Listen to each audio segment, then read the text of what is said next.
শুভ সন্ধ্যা বন্ধুরা।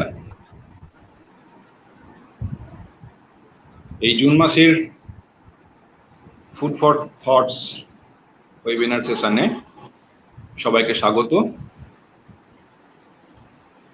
টোনা অর্গানিক ফার্মের তরফ থেকে এই শীর্ষক আলোচনাটা আমরা বেশ কয়েক মাস ধরে চালিয়ে আসছি এবং এখানে আমরা মূলত কৃষিকাজ, খাদ্য উৎপাদন এবং সেই খাদ্যের উপর নির্ভর করে আমাদের শরীর স্বাস্থ্য ভালো থাকা, এই বিষয়গুলোর উপর আলোচনাগুলো আমরা ঘুরে ফিরে করে থাকি এবং প্রত্যেকটা সেশনেই কোনো একজন বিশিষ্ট মানুষ, বিশিষ্ট বন্ধু মানুষকে আমাদের সামনে নিয়ে আসি এবং সেই মানুষটিকে কেন্দ্র করে একটা আলোচনা আবর্তিত হয়। আমরা এর আগে দেখেছি যে কৃষিকাজের উপর প্রফেসর কৃষ্ণেন্দু আচার্য আমাদের আলোকপাত করেছেন। ডক্টর প্রশান্ত বিশ্বাস উনি খাদ্যের ভালো মন্দ সেসবের উপর আলোচনা করেছেন। আরো অনেক মানুষ আলোচনা করেছেন। অতি সম্প্রতি দুই ডাক্তার বন্ধু ডক্টর অর্ণব বসাক এবং ডক্টর সুজাতা প্রিভেন্টিভ হেলথ কেয়ারের উপর আলোচনা করেছেন। প্রত্যেকটি আলোচনা যথেষ্ট ভালোভাবেই অনেক অনেক দিককে সামনে আনতে সাহায্য করেছে এবং এই ফেসবুকে লাইভের মধ্যে দিয়ে অনেক মানুষকে, অনেক বন্ধুকে আমরা পেয়েছি এবং তাদের সুচিন্তিত মতামত, প্রশ্ন সেই আলোচনাগুলোকে সমৃদ্ধ করেছে। আজকে এই আলোচনাটাতে আমাদের সঙ্গে আছেন শ্রী অংশুমান দাস। অনেকের কাছেই ওর পরিচয়ের খুব একটা অপেক্ষা রাখে না। একজন বিশিষ্ট কর্মী মানুষ, একটা ছোটখাটো সংজ্ঞার মধ্যে হয়তো ছোটখাটো মানে পরিসরে হয়তো ওকে ঠিক ধরা যাবে না। তো অংশুমানের সঙ্গে যখন এই ফুড ফর থটস সেশনে আলোচনা হচ্ছিল তখন কথা হচ্ছিল যে আলোচনাটাকে কোন জায়গাকে কেন্দ্র করে আলোচনাটাকে করলে ভালো হয়। তো অংশুমানের সাজেশন ছিল বাজার নিয়ে আলোচনা করতে। ঠিক কথাই, যখন আমরা চাষবাসের কথা বলবো, যখন চাষবাস থেকে উৎপন্ন ফসল এবং তার যে খাদ্য প্রক্রিয়াকরণের মাধ্যমে খাদ্যের কথা বলবো, সেই খাদ্যের গ্রহণের কথা বলবো, তো বাজারকে বাদ দিয়ে তো কিছু হবে না। বাজার একটা আলাদা বিষয় অবশ্যই হয়ে উঠবে এবং বাজার বিষয়টা নিঃসন্দেহে একটা খুব বড় বিষয় এই কারণেই যে এই একটা জায়গাতেই আমরা ক্রেতা এবং বিক্রেতাকে, উৎপাদক এবং উপভোক্তাকে একটা জায়গাতে পাই। তো সেই বাজারের জায়গাটা যদি সঠিকভাবে ধরা না যায় বা ক্রেতা এবং বিক্রেতা, উৎপাদক বা উপভোক্তার মধ্যে যে কানেক্ট, সংযোগ, সেই জায়গাটা যদি ঠিক সঠিকভাবে করা না যায় তাহলে এর চারপাশের সমস্ত কাজই হয়তো বৃথা। আমি উৎপাদনের জায়গা থেকে অনেক কিছু ভাবনা নিয়ে অনেক সমস্যার সমাধান করার জন্য অনেক রকম প্রচেষ্টা করতে পারি এবং আমরা জানি সেই প্রচেষ্টাগুলো মানে বহু অংশে বিভক্ত এবং সেই পরিসরটা এতটাই বড় যেটাকে হয়তো খুব ছোটখাটো একটা পরিসরের মধ্যে কখনোই আটকানো যাবে না। কিন্তু সেগুলো নিয়ে আমরা আলোচনা অতীতেও করেছি, ভবিষ্যতেও করব, কিন্তু বাজারের বিষয়টাকে খুব সঠিকভাবে যদি আমরা ধরতে না পারি এবং আজকের দিনে এখানে সময়টা ক্রমশ পাল্টে পাল্টে যাচ্ছে, এই বাজারের ভাবনাটা আজ থেকে কয়েক দশক আগে যে জায়গাতে ছিল আর আজকে যে জায়গাতে আছে তার মধ্যে অনেক তফাৎ এবং খুব হলফ করেই বলা যায় যে আগামী কয়েক মাসের মধ্যেই হয়তো আরো পাল্টে যেতে পারে, কয়েক বছরের মধ্যে আরো অনেকটা পাল্টে যেতে পারে, আমরা কেউ জানি না। এমন অনেক কিছু ফোর্সেস, অনেক কিছু চেঞ্জেস আমাদের চারপাশে ঘটে চলেছে যে সেই ফোর্সেস গুলো এই কনসেপ্টটাকে হয়তো অনেকটা পাল্টে দেবে। বাজারের জায়গায় থাকবে, কারণ it's a interaction point, but the way we look at market সেটা নিশ্চয়ই একটা জায়গাতে আটকে থাকবে না। এই চেঞ্জিং সিনারিওতে বিশেষ করে বাজার নিয়ে আলাদা করে তো ভাবতেই হবে, আলাদা করে কথা বলতেই হবে, তাই বাজার নিয়ে হাজার কথা। তো বন্ধু অংশমানকে স্বাগত এই শুভ সন্ধ্যায়, এবং বেশ কিছু বন্ধু আমাদের এই ফেসবুক লাইভে চলে এসেছেন, তাদেরকেও স্বাগত। আমরা আলোচনাটা শুরু করি। অংশমান, যদি ধরো যাক এই বাজারে সরাসরি ঢুকে পড়ার আগে একটু বাজারের বাইরে কিছুক্ষণ দাঁড়িয়ে যদি আলোচনাটা করা যায়, যে আমি সরাসরি তোমার কাছে আসছি, যে তোমার যে ওভারঅল জার্নিটা, আমি যতদূর জানি তুমি বোলপুর শান্তিনিকেতনে জন্মেছো, ওখানে বেড়ে উঠেছো, এবং সেখান থেকে শুরু করে তোমার যে আজ পর্যন্ত জার্নিটা যদি ছোট্ট করে সবার সামনে তুলে ধরো, যে এই পুরো জার্নিটাকে তুমি কিভাবে দেখো। এবং এ কারণেই বলছি যে যখন তুমি কথাগুলো বলবে তখন কোন প্রেক্ষাপট থেকে কথাগুলো উঠে আসছে সেটার বোধহয় একটা আভাস সবাই পেতে পারে। তো তোমার জার্নিটাকে যদি তুমি সত্য করে একটু বলো। আমি তো পদার্থবিজ্ঞান পড়েছি, ফিজিক্স পড়েছি, তারপরে ফিজিক্স পড়াশোনা করে ফিজিক্সটা পড়তে পড়তে আমার মনে হচ্ছিল যে ওটা আমার দ্বারা হবে না। মানে ঢুকে পড়ে দেখলাম যে এটা সাংঘাতিক কমপ্লেক্স ব্যাপার, আর ওটা এত প্রতিনিয়ত চেঞ্জ হচ্ছে আর এত পড়াশোনা করতে হবে যে খুব কঠিন ব্যাপার। তো আমার পাশাপাশি আসলে অনেক কিছু নেশা ছিল, নাটক পড়ার নেশা ছিল, নানা সংগঠনের সঙ্গে কাজ করতাম, গ্রামে গ্রামে ঘুরতাম, এইসব নেশার ঠেলায় আর ফিজিক্সটা খুব ভালো করে পড়া হয়নি। কিন্তু ঢুকে যখন পড়েছি, মাঝখানে ছেড়ে না দিয়ে মাস্টার্স অব্দি করেছি। তো তারপরে কিছুদিন আইটিতেও কাজ করেছি, বছর ৩-৪, এবং করতে করতেও সেটাও ভাল লাগছিল না।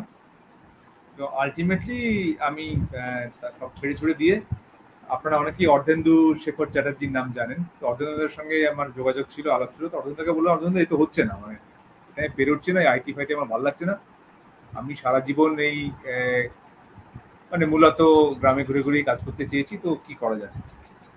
তো অর্ধেন্দু বললেন, তাহলে এসে যাও, চলে এসো। বলে আমি তখন সার্ভিস সেন্টার বলে যে সংগঠনটি আছে, development research communication service centre, DRCSC, সেইখানে কাজ করতে ঢুকি। এবং কাজ করতে ঢুকে মানে কাজের থেকেও আমি প্রচুর শিখেছি আর কি, সেইটা একটা মস্ত বড় সুবিধা। আমার সারা দেশ জুড়ে নানা জায়গায় ঘোরার সুযোগ হয়েছে।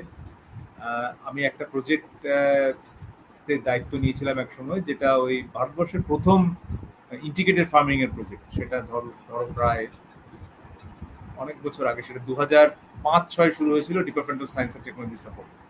তো সেইটার সুযোগে আমি অনেক কৃষকের বাড়িতে থেকেছি, তাদের সঙ্গে কাজ করেছি, মাঠে করে করতে করতে শিখেছি। মানে সেটা আমি একদিকে নিজেকে ভাগ্যবানই মনে করি, কারণ এগ্রিকালচার পড়লে কতটা এগ্রিকালচার করতে পারতাম আমি জানি না। আমি যেহেতু এগ্রিকালচার পড়িনি, আমার সবটাই হাতে কলমে মাঠে থেকে লাঙল চালিয়ে শেখা, ফলে ওইটা আমার একটা সৌভাগ্যের ব্যাপার। তো যাই হোক, তো সেইটা বেশ কিছুদিন চললো, এগ্রিকালচারে কাজ চললো। মূলত আমি ছোট কৃষকদের সঙ্গে কাজ করেছি বরাবর, ছোট কৃষক, প্রান্তিক কৃষকের সঙ্গে কাজ করেছি। এবং করতে করতে আমি দেখছি যে শুধু কৃষকের সঙ্গে কাজ করলেই বিষয়টা দাঁড়াচ্ছে না, কারণ কৃষকরা যে খাদ্য উৎপাদন করেন, খাদ্য বিষয়টা ইটসেলফ একটা ভীষণভাবে রাজনৈতিক বিষয়। আমি দেখছি যে মানে খাদ্য দিয়ে কিন্তু একসময় কেন এখনো পর্যন্ত পৃথিবীর যে ইতিহাস তাকে কন্ট্রোল করা হয়েছে। সেটা তুমি খাদ্য অনুদানী বলো, বা মার্কেট কন্ট্রোল করে নেওয়া বলো, সিড কন্ট্রোল করে নেওয়া বলো, তো খাদ্য একটা ভীষণভাবে খুব বড় বিষয়। সেটা শুধুমাত্র উৎপাদনে আটকে নেই, তো সেটার সঙ্গে বাজার, সেটার সঙ্গে আমাদের কনজিউমারদের খাওয়ার অভ্যাস, খাদ্য ব্যবস্থা, এই সমস্ত কিছু জুড়ে আছে। ফলে ধীরে ধীরে আমার কাজটা একটু বড় হতে থাকে, এবং উৎপাদনের সঙ্গে সঙ্গে কি করে উৎপাদনের সঙ্গে বাজারকে জুড়ে নেওয়া যায়, বাজারের সঙ্গে আমার কনজাম্পশন প্যাটার্ন, আমার খাদ্যাভ্যাসকে জুড়ে নেওয়া যায়।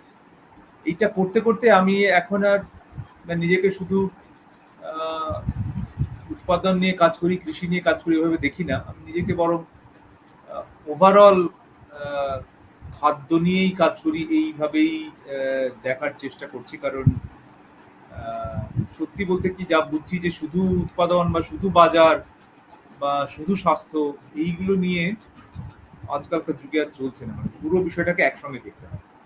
তো আমি এখন সেইভাবেই দেখছি আর কি, সেইভাবেই ধীরে ধীরে ধীরে ধীরে আমার কাজের ধারাটাও বদলেছে, এইটুকু আর কি।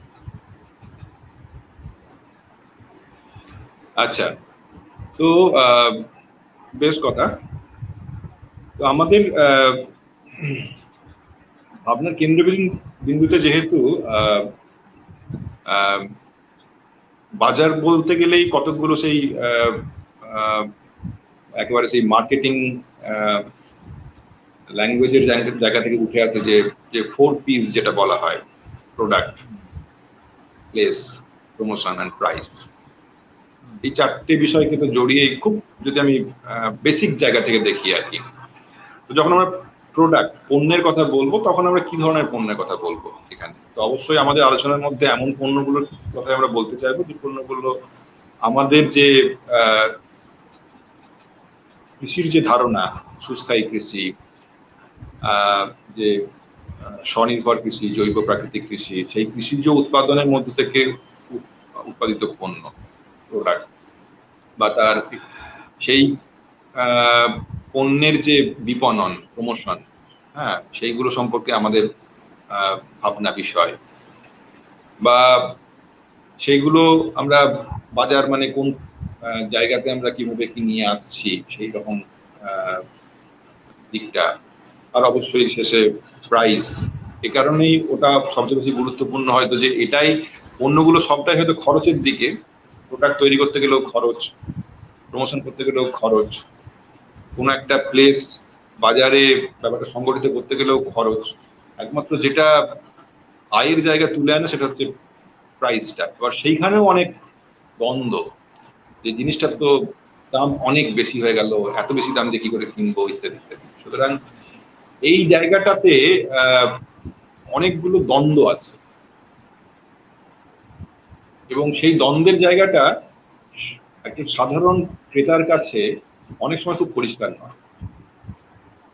যারা উৎপাদনের সঙ্গে যুক্ত, যারা খাদ্যটা তৈরি করছে বা খাদ্যটা বিপণন করছে, তারা বিষয়টাকে যেভাবে বোঝে, একজন ক্রেতা সেও কি যেভাবে বোঝে? ক্রেতার চোখ দিয়ে এই দ্বন্দ্বটা যদি এসে যায়, তাহলে সেটাকে, সেই জায়গাটাকে তুমি কিভাবে দেখো, বা সেই জায়গাটাকে, দ্বন্দ্বটাকে নিরসন করার সম্ভাবনাগুলো ঠিক কিরকম? না, আমরা খুব ভালো বলেছো, যদি 4টে P ধরে যদি আমরা ধীরে ধীরে এগোই, তো সেটা একটা ভালো রাস্তা হতে পারে। তো প্রথমে আমি যদি একটি পণ্য এবং তার সঙ্গে সাধারণ ক্রেতা হিসেবে যে দ্বন্দ্বগুলো, সেটা তোমার প্রথম প্রশ্নের জায়গা। তো দ্বন্দ্ব প্রধানত হচ্ছে, মানে আমি এই অঞ্চলে যেটা দেখছি, মূলত ভারতের পূর্ব অঞ্চলে, সে যে প্রাইস একটা মস্ত বড় দ্বন্দ্ব। যে আমি বাজারে যখন ডিসিশন নিই, আমি বাজারে গিয়ে যখন সিদ্ধান্ত নিই, আমি সিদ্ধান্ত নিই যে আমি সস্তায় জিনিসটা কিনতে চাই। সেইটা একটা প্রথম ব্যাপার। এবারে সস্তায় যেই কিনতে চাইবো, তখন ওই সস্তায় 3 অবস্থা বলে একটা বাংলায় কথাই আছে। তো কিছু কিছু জিনিসকে সত্যি সস্তায় করা যায় না, সেটা তুমি জানো। যখন প্রাইসিং এ আসবে তখন আমরা একটা আলোচনা করি। ফলে এই যে খাবারের দাম, সেটার প্রধান দ্বন্দ্ব, আমি বেশি দাম দিয়ে কিনবো না সস্তার জিনিসে যাবো। এবারে একটা বাজারে একটা মিথ প্রচলিতই হয়ে গেছে যে অর্গানিক খাবার, জৈব খাবার বিষয়টা বড় লোকদের জন্য, ওটা সাধারণ মানুষের জন্য নয়, সুতরাং ওদিকে হাত না বাড়ানোই ভালো। ওইটা একটা বড়সড় ব্যাপার। এবারে দাম হচ্ছে প্রথম দ্বন্দ্ব। 2 নম্বর দ্বন্দ্ব কি? 2 নম্বর দ্বন্দ্ব হচ্ছে যে জিনিসটা কতটা দেখতে ভালো। এবারে দেখতে ভালো মানে সেটা হতে পারে যে সেটার ব্র্যান্ডিং, সেটার প্যাকেজিং কিরকম, সেই খাবারটা কিরকম রং, সেই খাবারটার টেক্সচার কিরকম। তো অনেক সময় আমরা দেখছি এটা কিন্তু একটা মস্ত দ্বন্দ্ব। সেদিনও কোনো একটা আলোচনায় কথা হচ্ছিল যে এই যে আমাদের বলা যে সমস্ত খাবার দাবার, জৈব খাবার বলো বা প্রাকৃতিক খাবার বলো বা মানে স্বাস্থ্যকর খাবার বলো, সবসময় দেখছি যে স্বাস্থ্যকর খাবার বিষয়টাই কিরম যেন খেতে যেমন যেন খুব একটা ভালো না, দেখতে যেন খুব একটা ভালো না। আমরা আবার মাঝে মাঝে বলে থাকি আচ্ছা বেগুনে পোকা লেগেছে তো কি হয়েছে, পোকা লাগা বেগুনি খান। তো এই যে দেখনদারিত্বটা, সেটাও একটা বড় দ্বন্দ্ব। লোকে বুঝতে পারে না যে কি করবো, আচ্ছা এরা তো এই জিনিসটা তো দেখতে খারাপ, কিন্তু তার মানেই কি এটা খেতে ভালো হবে? তো এইটা আরেকটা দ্বন্দ্ব। হ্যাঁ, তো দাম একটা দ্বন্দ্ব, আউটলুক একটা দ্বন্দ্ব।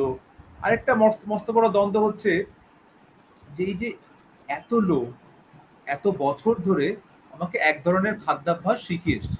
এত বছর ধরে বলাটা ভুল, ধরা যাক এই 1960-70-এর দশক থেকে এক ধরনের খাদ্যাভ্যাস শিখিয়ে এসছে, বলছে যে আচ্ছা ওই সাদা চালটা খেতে হবে, তোমাকে চাল খেতে হবে, না হলে ভালো ভালো হবে না, এবং সেটা পরিষ্কার চাল হতে হবে। তুমি প্যাকেটের জিনিস খাও, টমেটো সবসময় পাওয়া যাবে, টমেটো কেন পাওয়া যাবে না? ইলিশ মাছ তুমি গরমকালেও ইলিশ মাছ পেতে পেতে পারো, খাও, তোমার যদি পয়সা থাকে তুমি ইলিশ মাছ খাও। তো এই যে অ্যাভেলেবিলিটি, সেটাও কিন্তু গত 60-70 বছর ধরে বদলে গেছে, মানুষের এক ধরনের অভ্যাস তৈরি হয়েছে। তো বাকি বিকল্পে যারা দাঁড়িয়ে, তুমি আমি আরো এরকম লোক যারা বিকল্পে দাঁড়িয়ে আছে, তারা তো খুব গুটি কয়েক লোক।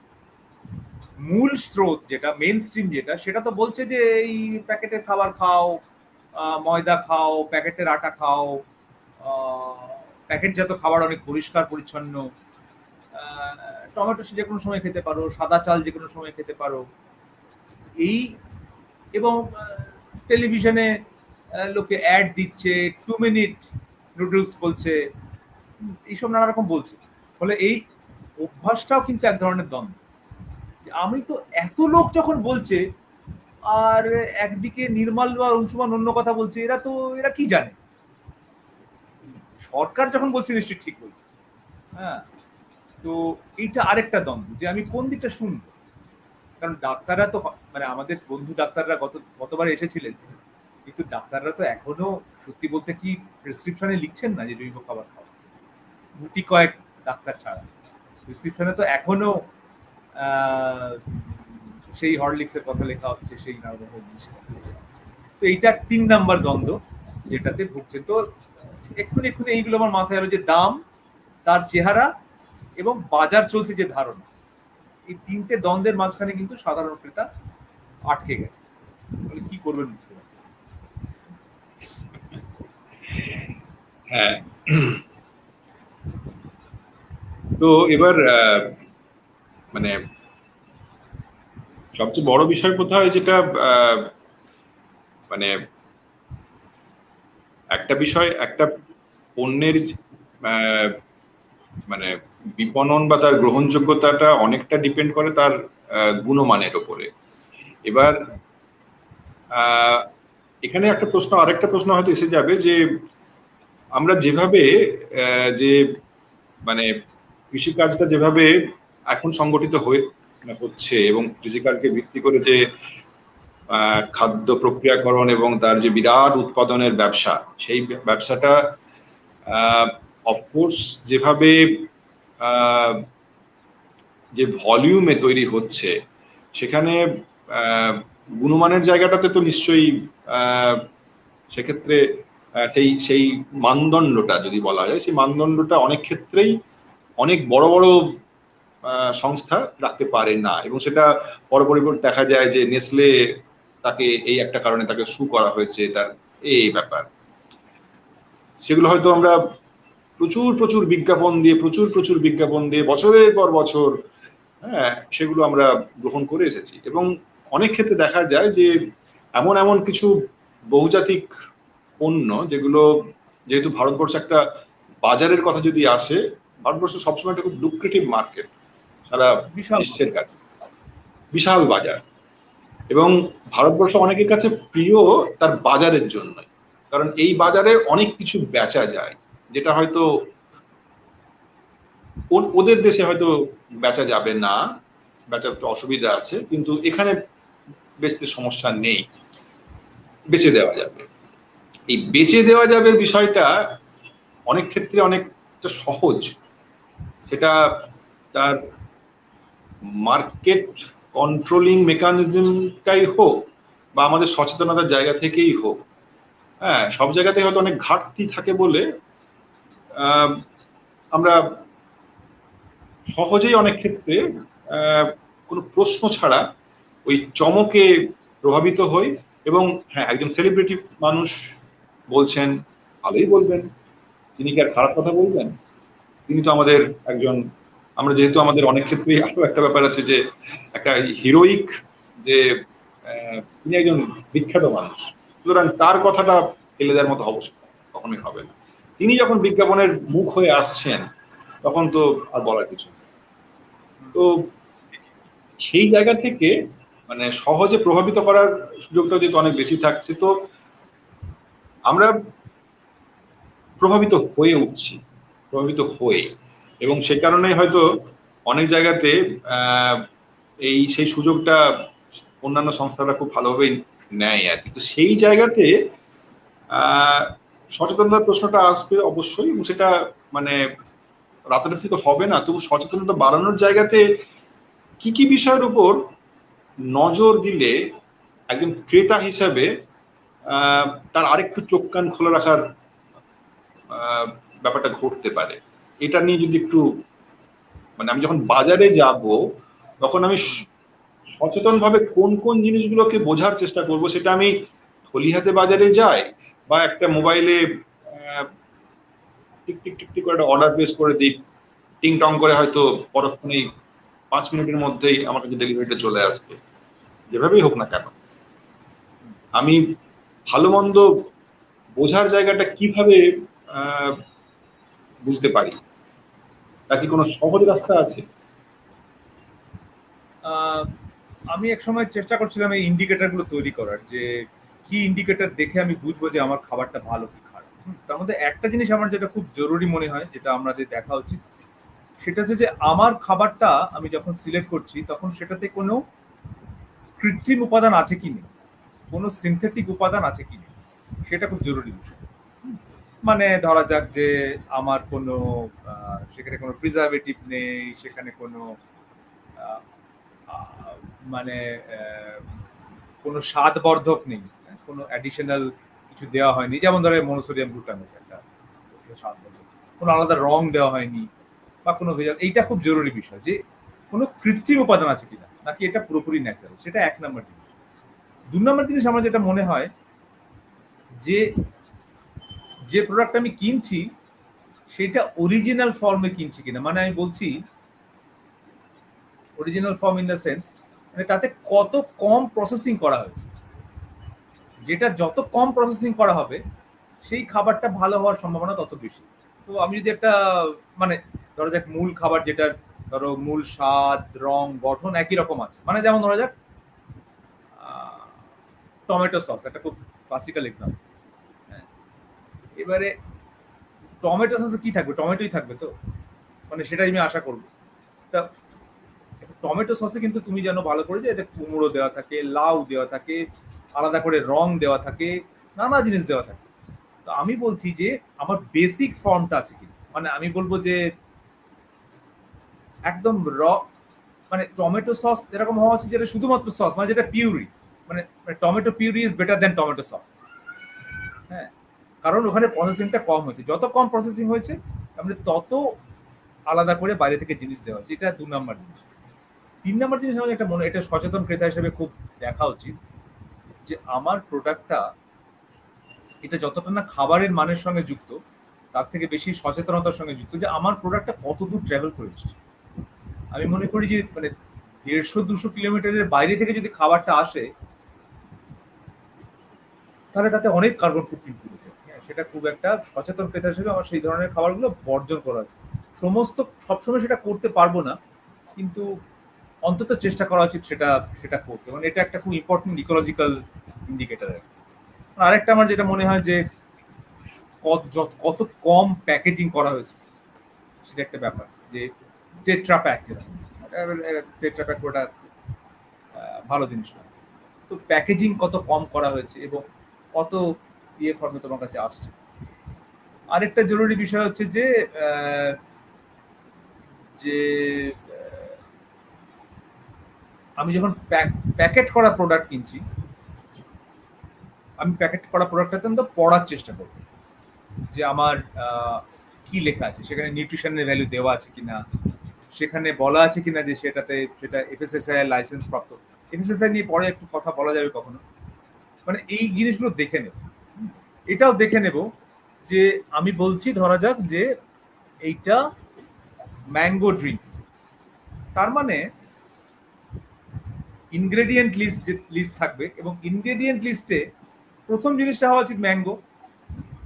আমি যদি প্রথমেই দেখি যে ওই লিস্টে 10টা জিনিসের লিস্ট, সেইখানে ম্যাঙ্গো আসছে 4-5 নাম্বারে, অথচ ওটা ম্যাঙ্গো জুস, আমার ডেফিনেটলি ওটা ভালো প্রোডাক্ট নয়।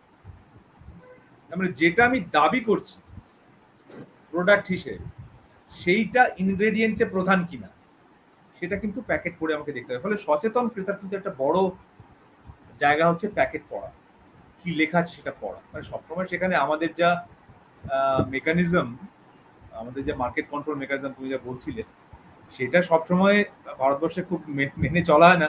তাও প্যাকেট পড়াটা একটা বড় ব্যাপার। হ্যাঁ, সেগুলো আমাদের দেখতে হবে পড়লে। এটা ছাড়া মানে আরো 2-4টে বাজার যখন আপনি করবেন আপনি খেয়াল রাখবেন, এটা নিয়ে পরে আর একটু বিস্তারিত বলবো, কিন্তু 2-4টে জিনিস খেয়াল রাখবেন যে কোন ধরনের জিনিস আপনি কিনছেন। সেটা মানে সবজি যখন কিনছেন সেটা অসময়ের সবজি কিনছেন কিনা, দেশি সবজি কিনছেন কিনা, লোকাল সবজি কিনছেন কিনা। আপনি যখন মাছ কিনছেন সেটা জ্যান্ত মাছ কিনছেন কিনা, দেশি মাছ কিনছেন কিনা, চাল ডাল যখন কিনছেন মানে ছোট দানার ডাল কিনছেন কিনা, চালের উপরে কোটিং আছে কিনা থেকে কিনছেন কিনা, এই কয়েকটা জিনিসও আছে, সেগুলো আবার আর একটু বিস্তারে পরে। এইরকম মনে হয় বেশ কিছু জিনিস আছে যেগুলো যদি আপনারা মাথায় রাখেন তাহলে কিন্তু আপনারা সচেতন ক্রেতা হয়ে উঠবেন। বারবার বলছি, সচেতন ক্রেতা মানে শুধু কিন্তু স্বাস্থ্য নয়, সচেতন ক্রেতা মানে পরিবেশের প্রতি, সমাজের প্রতি, পৃথিবীর প্রতি দায়িত্বশীল হওয়া। কারণ মাথায় রাখবেন, আপনি যখন কিনছেন আপনার কেনার যে চয়েস, সেইটার উপরে কিন্তু পৃথিবীর কার্বন ফুটপ্রিন্ট, পৃথিবীতে কতটা কার্বন বেরোচ্ছে, কতটা তাপমাত্রা বাড়ছে, সেগুলো কিন্তু অনেকাংশে নির্ভরশীল। সুতরাং সচেতন হতে হবে, শুধুমাত্র স্বাস্থ্য সচেতন নয়, পরিবেশ সচেতনও হতে হবে কেনার সময়। এটা একটা অ্যাডিশনাল ঝামেলা আজকালকার যুগে। আচ্ছা, দীপান্বিতা ঘোষের একটা দুটো মন্তব্য আছে, পরপর আনছি স্ক্রিনে। উনি বলছেন যে জৈব খাবার মানেই বড় লোকদের খাবার, এই ধারণা দূর করা যাবে কি করে। আর পাশাপাশি বলছেন যে আসলে মানুষের মধ্যে আসলে মানুষের মধ্যে কম দামে যে জিনিস পাওয়া যায় তার প্রতি আকর্ষণ বেশি থাকে। শহর জুড়ে বড় বড় বিজ্ঞাপন, প্রতিদিন সবচেয়ে কম দাম, হ্যাঁ, আমি নাম বলছি না, বড় বড় হোর্ডিং এ। সুতরাং এই যে ইন্সপায়ার করা, প্রতিদিন সবচেয়ে কম দামে জিনিস পাবেন, সুতরাং কষ্টের জায়গাটা থেকে, দামের জায়গাটা থেকে যতটা নামানো যায় ততটা নামিয়ে মানুষকে টানা, খুব সহজ রাস্তা। এবং যেহেতু আমরা জানি যে ইকোনমিক অফ স্কেল অনুযায়ী সেই সমস্ত সংস্থাদের পক্ষে হয়তো সেটা সম্ভব যে এমআরপি যেটাই থাকবে তার থেকে 10% ডিসকাউন্ট কমিটেড, 10% কি 5% হোয়াট এভার এভরিডে, সেটা আমি ফ্ল্যাট ডিসকাউন্ট দিচ্ছি। তারপর তো অন্যান্য স্কিম, অফার, ডিসকাউন্ট এগুলো তো থাকছেই। ডিসকাউন্ট, অফার, স্কিম, এই শব্দগুলো খুব খুব তীক্ষ্ণ শব্দ, এই শব্দগুলোর জোর খুব বেশি। এখানে আমার একটা জিনিস বলার আছে, সেটা বললেই সবাই খুব রেগে যাবেন। সেটা হচ্ছে যে ভারতবর্ষে এবং অনেক জায়গাতেই, মানে তৃতীয় বিশ্বের অনেকগুলো দেশেই খাবারের দাম কিন্তু বেশ কম। হ্যাঁ, মানে আমি যে শার্টটা পরে আছি এখন, এটা কটনের শার্ট, এইটার দাম 2000 টাকা, প্রায় 2000 টাকা। আমি মনে আছে আমার ছোটবেলায় মানে কত, সেটা আজ থেকে মানে 35 বছর আগে যখন আমি নিজে জিনিস কিনছি, একটা কটনের টি শার্ট পাওয়া যেত 25 টাকা, 25-30 টাকা। আজ থেকে 40 বছর আগে। জামা কাপড়ের দাম কিন্তু দেখুন 100 গুণ বেড়েছে, খাবারের দাম কিন্তু 100 গুণ বাড়েনি। সুতরাং আমরা অলরেডি সস্তায় খাবার খাচ্ছি, যে দামি মানে বাজারে সব থেকে দামি খাবারটাও আসলে সস্তা। এবং সস্তা বলেই মানে এই যে মানে ভারতবর্ষে যে যারা মানে যারা যারা দারিদ্র রেখার নিচের দিকে বা দারিদ্র রেখার কাছাকাছি, মানে নিচের দিকের 50% মানুষ, তারা অধিকাংশ কৃষক, কারণ খাবারের দামটা কম। তো আমরা কখনো কিন্তু খাবারের দাম হিসেব করে দেখিনি। মানে যদি আমি সত্যি হিসেব করতে থাকি যে আলু মানে বীজ থেকে শুরু করে বাজার বাজার আসা অবধি কি দামে দাঁড়ালো, মানে সেটা হয়তো কিছুতেই 120 থেকে 150 টাকার নিচে হওয়ার কথা না, যদি আমি কৃষকের শ্রমের দামটা সঠিকভাবে ধরি। এই যে সস্তায় খাবার দেওয়া, এখানে কোথাও একটা সাবসিডি দেওয়া হচ্ছে এবং কেউ একটা ঠকছে এটার কারণে, এবং সেটা কৃষক। তো এই সহজ ইকুয়েশনটা একটু পরিষ্কার করে লোকের কাছে আসা দরকার। এই হিসেবগুলো আসে না, মানে আমার খাবারের দামের সঙ্গে জলের হিসেবটা আসে না, কৃষকের শ্রমের হিসেবটা আসে না। অধিকাংশ কৃষক ফ্যামিলি ফার্মার, মানে কৃষকের ফ্যামিলি কাজ করছে খেতে, তার শ্রমের হিসেবটা ধরা হয় না, সেই জন্যই সস্তা। সুতরাং খাবার কিন্তু আমার মনে হয় না এতটা সস্তা হওয়া উচিত। জামা কাপড় আমরা দিব্যি কিনতে পাচ্ছি, খাবারের দামের বেলাতে আমরা ইনফ্লেশন হ্যান ত্যান বলে খুব চেঁচামেচি করছি। এটা আমার একটা ডাইকটমি মনে হয়, এটা একটা দ্বন্দ্ব, এটা একটা সমস্যাজনক দ্বন্দ্ব। এবং দ্বিতীয় যে প্রশ্নটা, যে জৈব খাবার, মানে একটা হচ্ছে যে এমনিতেই দাম কম। এবারে জৈব খাবার নির্মাল্য বলেছে যে উৎপাদন এত কম হচ্ছে, উৎপাদন ইন দ্য সেন্স যে মানে এত কম লোক করছে। আমি কিন্তু বলছি না যে জৈব খাবারের উৎপাদন কম, জৈবভাবে চাষ করলে উৎপাদন কম হয়, সেটা আরেকটা মিথ, সেই মিথটাকেও ভাঙা দরকার। মানে এত কম লোক করছেন যে ওই ইকোনমি অফ স্কেলটা অ্যাচিভ করা যাচ্ছে। এবং জৈব খাবার মানে আমাদের এই যে ধারণা, সেটা জৈব খাবার মানে সবসময় টমেটো হতে হবে তা নয়। মানে তেঁতুলও তো জৈব খাবার, নোরও তো জৈব খাবার, থোর জৈব খাবার, থোর, মোচা, নোর, তারপরে হিংচে, কলমি, শুশনি, আমরুল, কাঁচকলা, সজনে ফুল, সজনে ডাঁটা, পেঁপে, কচু, মানে যেগুলোতে তো এমনিতেই আমি বীজ দিই না, তো সেগুলো তো জৈব, তো সেগুলো তো এই মুহূর্তে বেশি দাম। স্ক্রিনে একটা আমি এক বন্ধুর just এক বন্ধুর একটা কমেন্ট আছে প্রাসঙ্গিক, তাই আমি স্ক্রিনে নিয়ে এলাম। আলমগীর মল্লিক বলছেন, জৈব খাবার কিভাবে বুঝবো এটা জৈব খাবার? তো আলোচনাটা সেই আঙ্গিকেই চলছে, তাই প্রশ্নটা মন্তব্যটা রাখলাম। হ্যাঁ, বলো। খুব ভালো প্রশ্ন। তো সুতরাং এই যে মানে ওই আলমগীর বাবুর প্রশ্নটার সূত্র ধরেই বলি। সুতরাং জৈব খাবার সবসময় আপনি যে খাবারটা খান, যে খাবারে আপনি অভ্যস্ত, মানে টমেটো, ফুলকপি, বিনস, ক্যাপসিকাম, এগুলোই হতে হবে তা তো নয়। মানে যেগুলো, যে সবজিগুলো আমি নাম বললাম, যে জিনিসগুলোর নাম বললাম, সেগুলো তো জৈব, সেগুলো বাই ডিফল্ট জৈব। মানে সজনে গাছে কেউ স্প্রে করছে না, কি কচুতে কেউ স্প্রে করছে না, কি আপনি মনে করুন কলমি শাকে কেউ স্প্রে করছে না, শুষ্নিতে কেউ স্প্রে করছে না, সেগুলো খুঁজে খুঁজে খান। প্রথমে আমি যে জিনিসটা বলেছিলাম যে আমাদের এক ধরনের অভ্যেসে তৈরি করা হয়েছে যে এই খাবারগুলো খাবার, বাকি খাবারগুলো খাবার নয়। আমরা মনে করছি না যে সজনে শাক, ওটাতে যে প্রচুর পরিমাণে ভিটামিন সি, ভিটামিন এ আছে, সেটা জরুরি, জরুরি। বরং আমাকে ভিটামিন সি ট্যাবলেট খেতে হবে, বা এমন চাল তৈরি করতে হবে যাতে ভিটামিন এ আছে। লাল চাল, ওটা তো গরিবের খাবার, ওটা তো মোটা চাল। সুতরাং ওই চালের কোটিংটা ফেলে দিয়ে আমি মানে আয়রনটা ফেলে দিলাম, দিয়ে আবার আয়রন ফর্টিফাইড রাইস করে বিক্রি করছি। এই যে ধারণাগুলো, মোটা চালের কিন্তু দাম কম। আপনি মোটা লাল চাল খান, মানে এখন তো ফ্যাশনেবল হয়ে গেছে বলে দাম বেড়ে গেছে, এখন শপিং মলে পাওয়া যায়, কিন্তু গ্রামের দিকে এখনো মোটা চাল, যেগুলো মুখে রোচে না আমাদের, তো দাম কম। জৈব জৈব অজৈব, মানে একটা জৈব বেগুন আর একটা অজৈব বেগুন, দেখে কিন্তু আলমগীর বাবু আলাদা করা খুব মুশকিল, মানে বাইরে থেকে দেখে বোঝা খুব মুশকিল।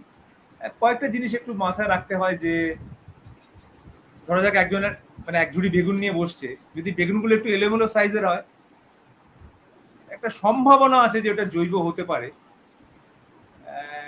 মানে জৈব না হলেও অন্তত দেশি হতে পারে, কারণ মানে একটা গাছে সব বেগুনগুলো কেন একরকম দেখতে হবে, মানে একটু তো এরকম ফের হবেই, মানে আমার হাতের 5টা আঙুল আলাদা, পৃথিবীতে ভারতবর্ষে 140 কোটি মানুষ, সবকটা লোক দেখতে আলাদা, তো ফসলগুলো আলাদা হবে, ফলগুলো আলাদা হবে। সুতরাং ওই রকম ভাবে একটু আন্দাজ করে চিনতে হয়, জৈব অজৈব আলাদা করে বোঝা দেখে খুব মুশকিল। ওই কিছু অনেকে বলে যে পোকা লেগেছে কিনা দেখো, কি সব দেখো, কিন্তু আমি বলবো যে আমরা যেগুলো আজ থেকে 40 বছর আগে খেতাম, যেগুলোকে আমরা প্রেস্টিজিয়াস খাবার বলে মনে করি না, সেগুলোর কিন্তু দামও বেশি নয় এবং সেগুলো জৈব, সেই ধরনের খাবারের দিকে আমরা ফিরতে পারি। মানে যদি কলকাতায় সম্ভাবনা হয়েছে, নানা জায়গাতে লোকে এখন দিচ্ছে, এটা পরে আমরা আসবো, কিন্তু যদি আপনাকে সাধারণ বাজার থেকে কিনতে হয়, আমি বলবো এই ধরনের জিনিসগুলোর দিকে একটু নজর। আরেকটা বিষয় বোধ হয়, যেগুলো একেবারে মরশুমি, যেগুলো সময়ের আগেও নয় সময়ের পরেও নয়, কারণ স্বাভাবিক যে কোনো স্থানে সেখানকার মানে জল, বায়ু এবং তার মাটি, সেই সমস্তকে ভিত্তি করে তো একটা স্বাভাবিক, যেটা ন্যাচারাল ক্রপস তো থাকবেই। তো এবং সেরকম স্বাভাবিক ঋতুচক্র অনুযায়ী যে ফসলগুলো হয়, তার মধ্যে যদি সীমাবদ্ধ থাকা যায়, তাহলে সম্ভাবনা থাকে যে আমি সঠিক জিনিসটা পাচ্ছি। তার যদি আগেও যদি জিনিসটাকে পেতে চাই বা যদি পরেও পেতে চাই, ধরা যাক আমার ভালো মতো শীত না এলে ফুলকপিটা হবে না, বা বাঁধাকপিটা হবে না, ফুলকপিটা হবে না, গাজরটা হবে না, বিটটা হবে না, কিন্তু আমার অন্তত 2 মাস আগেই যদি সেটা বাজারে চলে আসে, বুঝতেই হবে সেটাকে খুব চাপ দিয়ে তৈরি করা হয়েছে, খুব কৃত্রিম ভাবে তৈরি করা হয়েছে, এবং এমন কিছু তার মধ্যে মানে পুশ করা হয়েছে যেটা একটা আনন্যাচারাল ক্রপস হিসেবে এসেছে।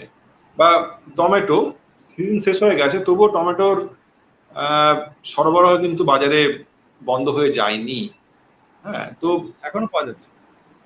হ্যাঁ, তো এবার কিন্তু এই যে জায়গাটা, এই যে চাহিদার জায়গাটা, আমাদের মানে আমাদের একটা চাহিদার ক্ষেত্রে একটা মানে আমি আমি অন্তত মানে চেনা জানা বহু বন্ধুদের, এটা খুব কমন বিষয়, হয়তো মানে আলাদা করে নির্দিষ্ট করা দরকার নেই, যে সময়ের আগেই পাওয়া, সময়ের আগেই আমি সেটাকে অ্যাভেল করতে পারছি। আমার তখনও ভালো করে এঁচড়টা হয়নি, কিন্তু একটা চালানি এঁচড় আমি বাড়িতে ঢুকিয়ে নিলাম, ফুলকপি বাড়িতে ঢুকিয়ে নিলাম, এটা একটা একটা ক্রেডিট, একটা মানে আমি সময়ের আগেই খেতে পাচ্ছি। কোথাও একটা নিজের সঙ্গে নিজের একটা মানে গন্ডগোল বাঁধিয়ে ফেলছি না?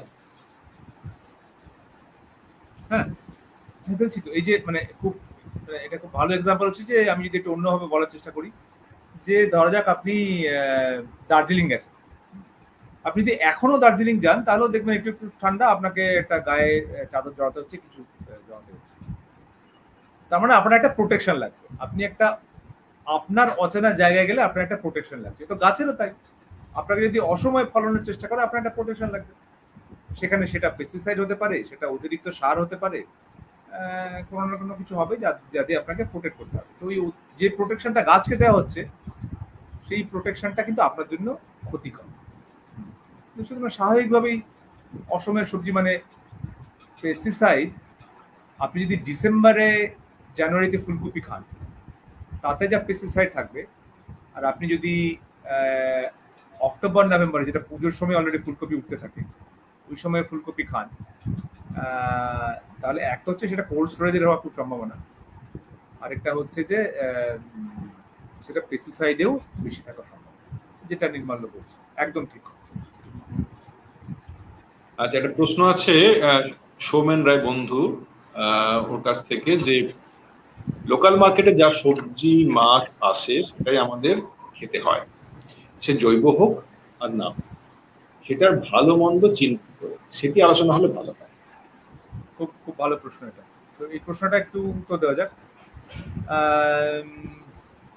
একটা বেসিক প্রিন্সিপাল যেটা আমার মনে হয়, যে যেগুলো সাধারণত মানে সবজি বলতে যেগুলো আমাদের চোখে ভাসে, যে মানে ফুলকপি, টমেটো, পালং, বিট, বাঁধাকপি, পটল, ভেন্ডি, এই এই যে সাধারণ সবজি বলতে যা আসে আমাদের মাথায়, তার বাইরের যে সবজিগুলো যদি সেগুলো খেতে পারেন, মানে আমি তার এক্সাম্পল দিচ্ছিলাম যে ধরা যাক থোড় হোক, মোচা হোক, কাঁচকলা হোক, কি কুলেখাড়া শাক হোক, নুনিয়া শাক হোক, সজনে পাতা হোক, ফুল হোক, ডাঁটা হোক, পেঁপে হোক, কচু, ডুমুর, নিম পাতা, ফলসা, নোড়, নোনা, কামরাঙা, এই যে অপ্রচলিত যেগুলো, সেইগুলোর দিকে নজর দেওয়া ভালো।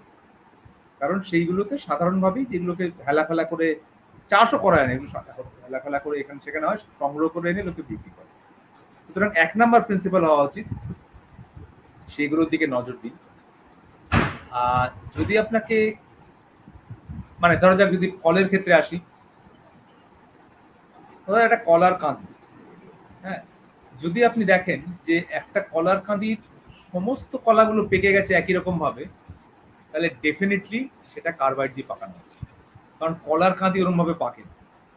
কলার কাঁদি উপর দিক থেকে পাকে, মানে কলার কাঁদি রাখলে দেখবেন উপর দিক থেকে পাকছে, নিচটা তখনও সবুজ, মানে আমরা উপর দিক থেকে খাওয়া শুরু করি। সুতরাং পুরো কাঁদিটা পেকে গেছে মানে কার্বাইড দিয়ে পাকানো হচ্ছে।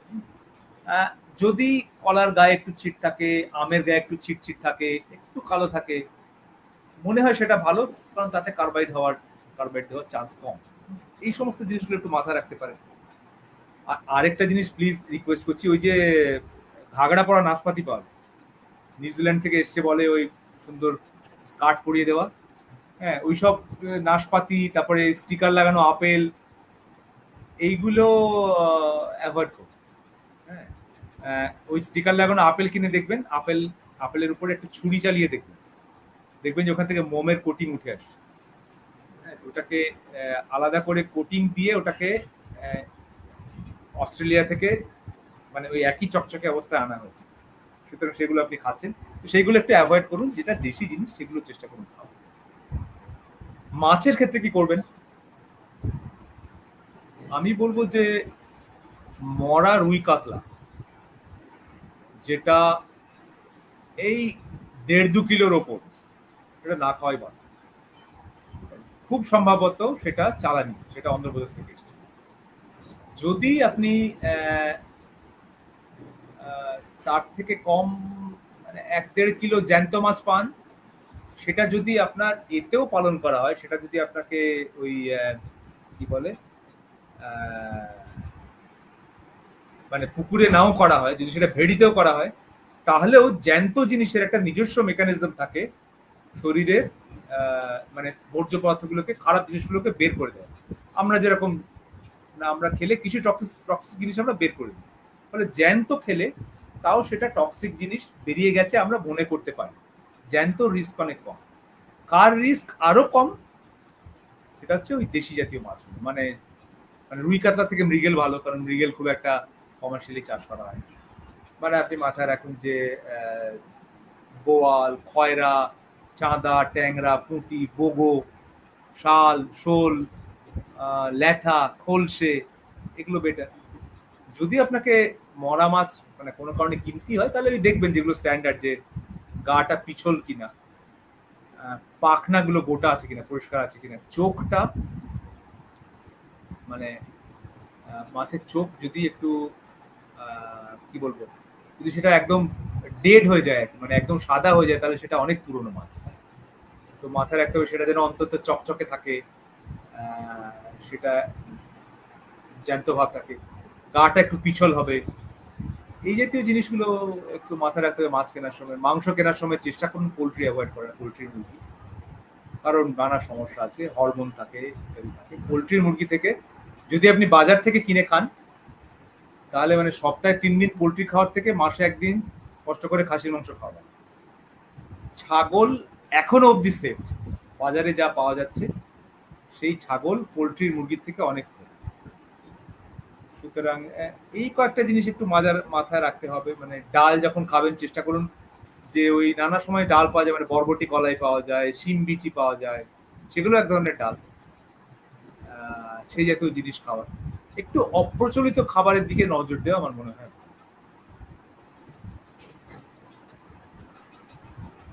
ঠিক আছে, এটাকে শুনতে শুনতে দীপান্বিতা কমেন্ট করেছে, এটা খুব সুন্দর আইডিয়া। তো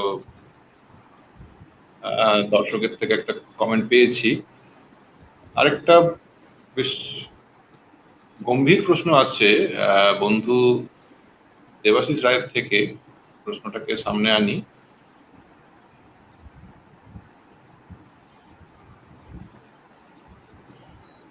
হ্যাঁ, সাধারণ ধারণায় জীব থেকে সৃষ্ট হলেই তা জৈব, তা সে রাসায়নিক প্রয়োগ করেই হোক বা না হোক। খটকাটা অন্যত্র, সেটা হলো রাসায়নিক প্রয়োগ মানেই কি বিষ যুক্ত খাবার?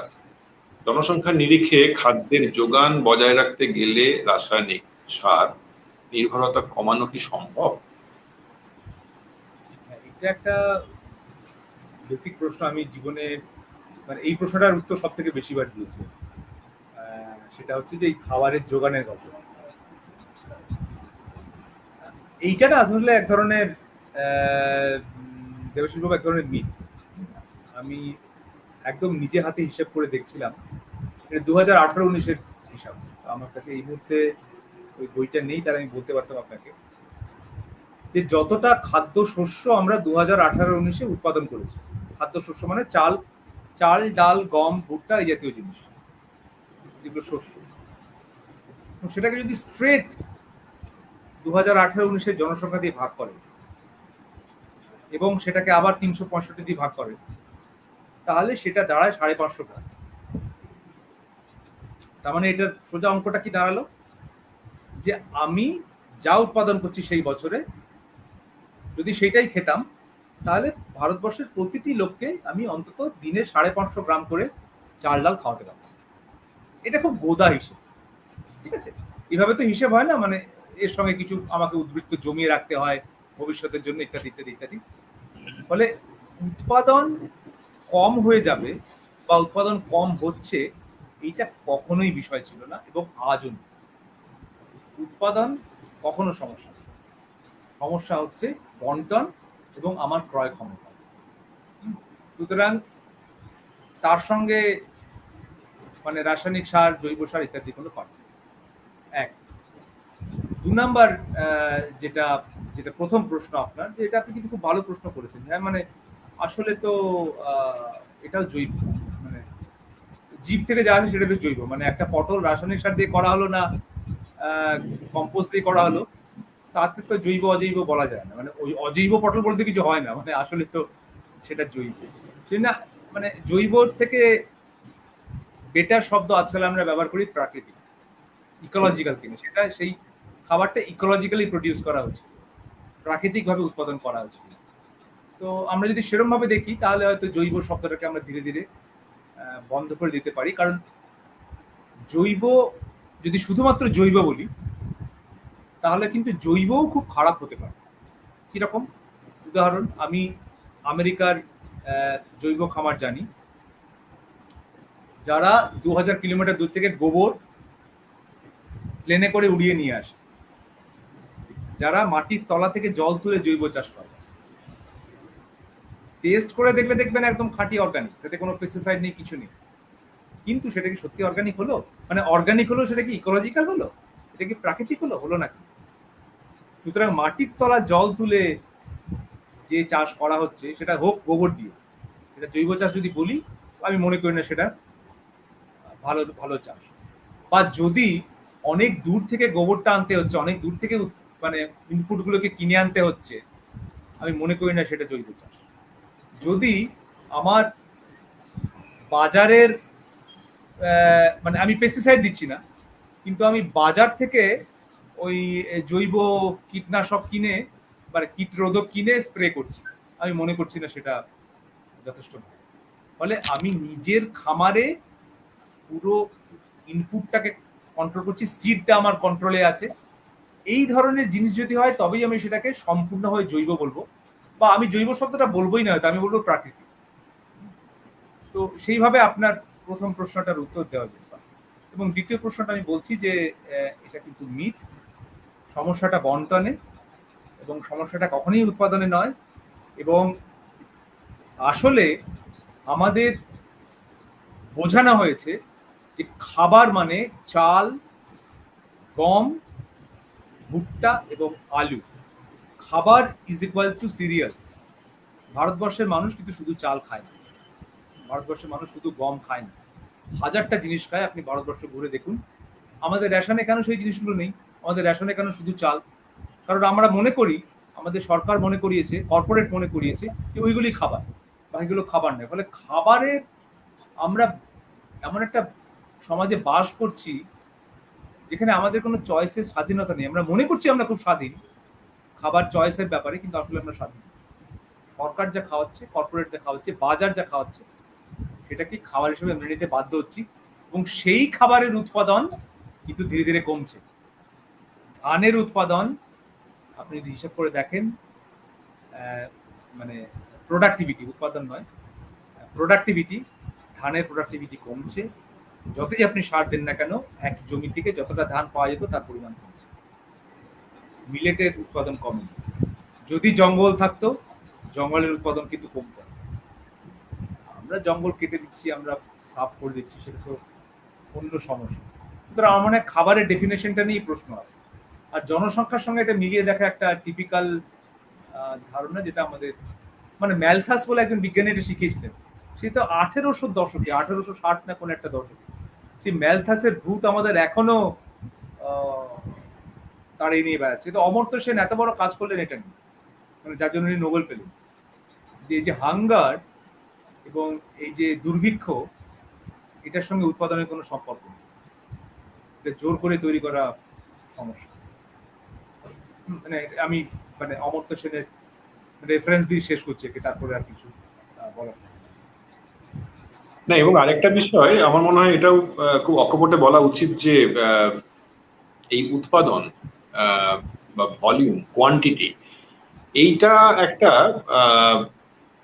এটা একটা মানে এমন ভাবে মিথটাকে বাড়িয়ে দেওয়া হয়েছে যে যেটার পেছনে অন্য একটা প্রবণতাও কাজ করে। যত বেশি উৎপাদন তত তো সাইকেলটা ঘুরছে, এবং উৎপাদনটা হওয়া মানেই, আমরা সবাই এটাও জানি যে এফসিআই এর গোডাউনে কত ফসল নষ্ট হয়, কিন্তু সেই ফসলগুলো উৎপাদন হয় এবং সেই ফসলগুলোকে সংগ্রহ করা হয়, নষ্ট হতে দেওয়া হয়। এই কোয়ান্টিটি আর কোয়ালিটি, এই দুটো আমরা হয়তো খুব পাশাপাশি শব্দ দুটোকে রাখি, কিন্তু মানে আমরা যদি একটু ভাবার চেষ্টা করি, আমাদের যতটা অ্যাটেনশন, যতটা ফোকাস কোয়ান্টিটির দিকে, তার কণামাত্র ফোকাস কিন্তু কোয়ালিটির দিকে থাকছে না। যদি একজন চাষিকে আপনি প্রশ্ন করুন, তার মাথা ব্যথা কিন্তু কোয়ান্টিটি। যত উৎপাদন হবে তত সে বেচতে পারবে।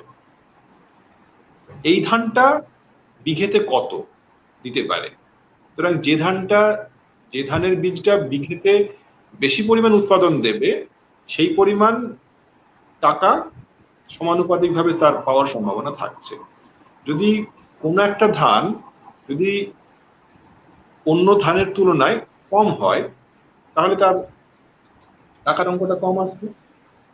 কোয়ালিটি দিয়ে সেই জায়গাটা কভার করতে পারবে কি পারবে না, সে নিয়ে তার কাছে কোনো নিশ্চয়তা নেই, কোনো গ্যারেন্টি নেই যে আমি হয়তো এমন একটা ধান উৎপাদন করলাম যে ধানটা কোয়ান্টিটিতে কম হলো বটে, কিন্তু কোয়ালিটি যেহেতু অনেকটা বড়, তাহলে কিন্তু আমার ইনকামের জায়গাটা কিন্তু কোনো অংশে কমছে না। এই জায়গাটা তার কাছে খুব একটা ভরসা অনেক ক্ষেত্রেই নেই। এটা একটা বাস্তব চিত্র। আর মাথার উপরে সেই কোয়ান্টিটি কোয়ান্টিটি কোয়ান্টিটি, এটা সহজ রাস্তা, বেশি উৎপাদন বেশি টাকা। সেই জ্বরে একজন কৃষক আক্রান্ত, সেই জ্বরে একজন উপভোক্তাও আক্রান্ত। কৃষক আক্রান্ত হচ্ছে তার ইনকামের জায়গা থেকে, আর উপভোক্তা তার আতঙ্কের জায়গা থেকে, যদি ক্রাইসিস হয় ইত্যাদি ইত্যাদি। তো এই যে জায়গাটা, এই জায়গাটা থেকে তো মানে এই জায়গাটা থেকে সরে যাওয়া বা এই জায়গাটাকে পাল্টে যাওয়ার তো সহজ কোনো রাস্তা আছে বলে তো মনে হয় না। আমাদের কোয়ালিটির প্রতি যদি সচেতনতা আরো বাড়াতে পারি, সেটা কৃষকই হোক বা সেটা উপভোক্তাই হোক, সব জায়গা থেকে। যদি কোয়ালিটির জায়গাতে যদি নজরটা বাড়ে, তাহলে কোয়ান্টিটি জায়গাটাতে নজরটা কমবে আশা করা যায়। তো আমরা কি অতটা কোয়ালিটি কনসাস হচ্ছি? এটা খুব খুব খুব মানে খুব ইম্পর্টেন্ট প্রশ্ন, কিন্তু মানে এটা সবাই জানেন কিন্তু না, এটা খুব সিম্পল উত্তরটা যে আমরা কোয়ালিটি কনসিয়াস নই, আমরা কোয়ান্টিটি কনসিয়াস। এবং এটার সঙ্গে আমি আরেকটা দ্বন্দ্ব দিয়ে শুরু হয়েছিল নির্মাণ আলোচনা। এই দ্বন্দ্বটা হচ্ছে ইকুইটি আর এফিসিয়েন্সি। মানে আমরা বারবার চেষ্টা করছি এফিসিয়েন্ট করার বিষয়টাকে, আচ্ছা মেকানাইজ করে দেওয়া যায় কিনা, আমরা হারভেস্টার চালিয়ে ধান কাটবো, আমরা আরো কেমিক্যাল ফার্টিলাইজার দেবো, আমরা ন্যানো ইউরিয়া দেবো, ন্যানো ফার্টিলাইজার দেবো, যাতে আরো এফিসিয়েন্ট হবে। মানে এফিসিয়েন্ট হতে হতে কোথায় এলাম আমরা? আমি আবার 2018-19 বলছি, 2018-19 আমি আসলে বেশ কিছু ডেটা নিয়ে ঘাটাঘাটি করেছিলাম। 2018-19-এ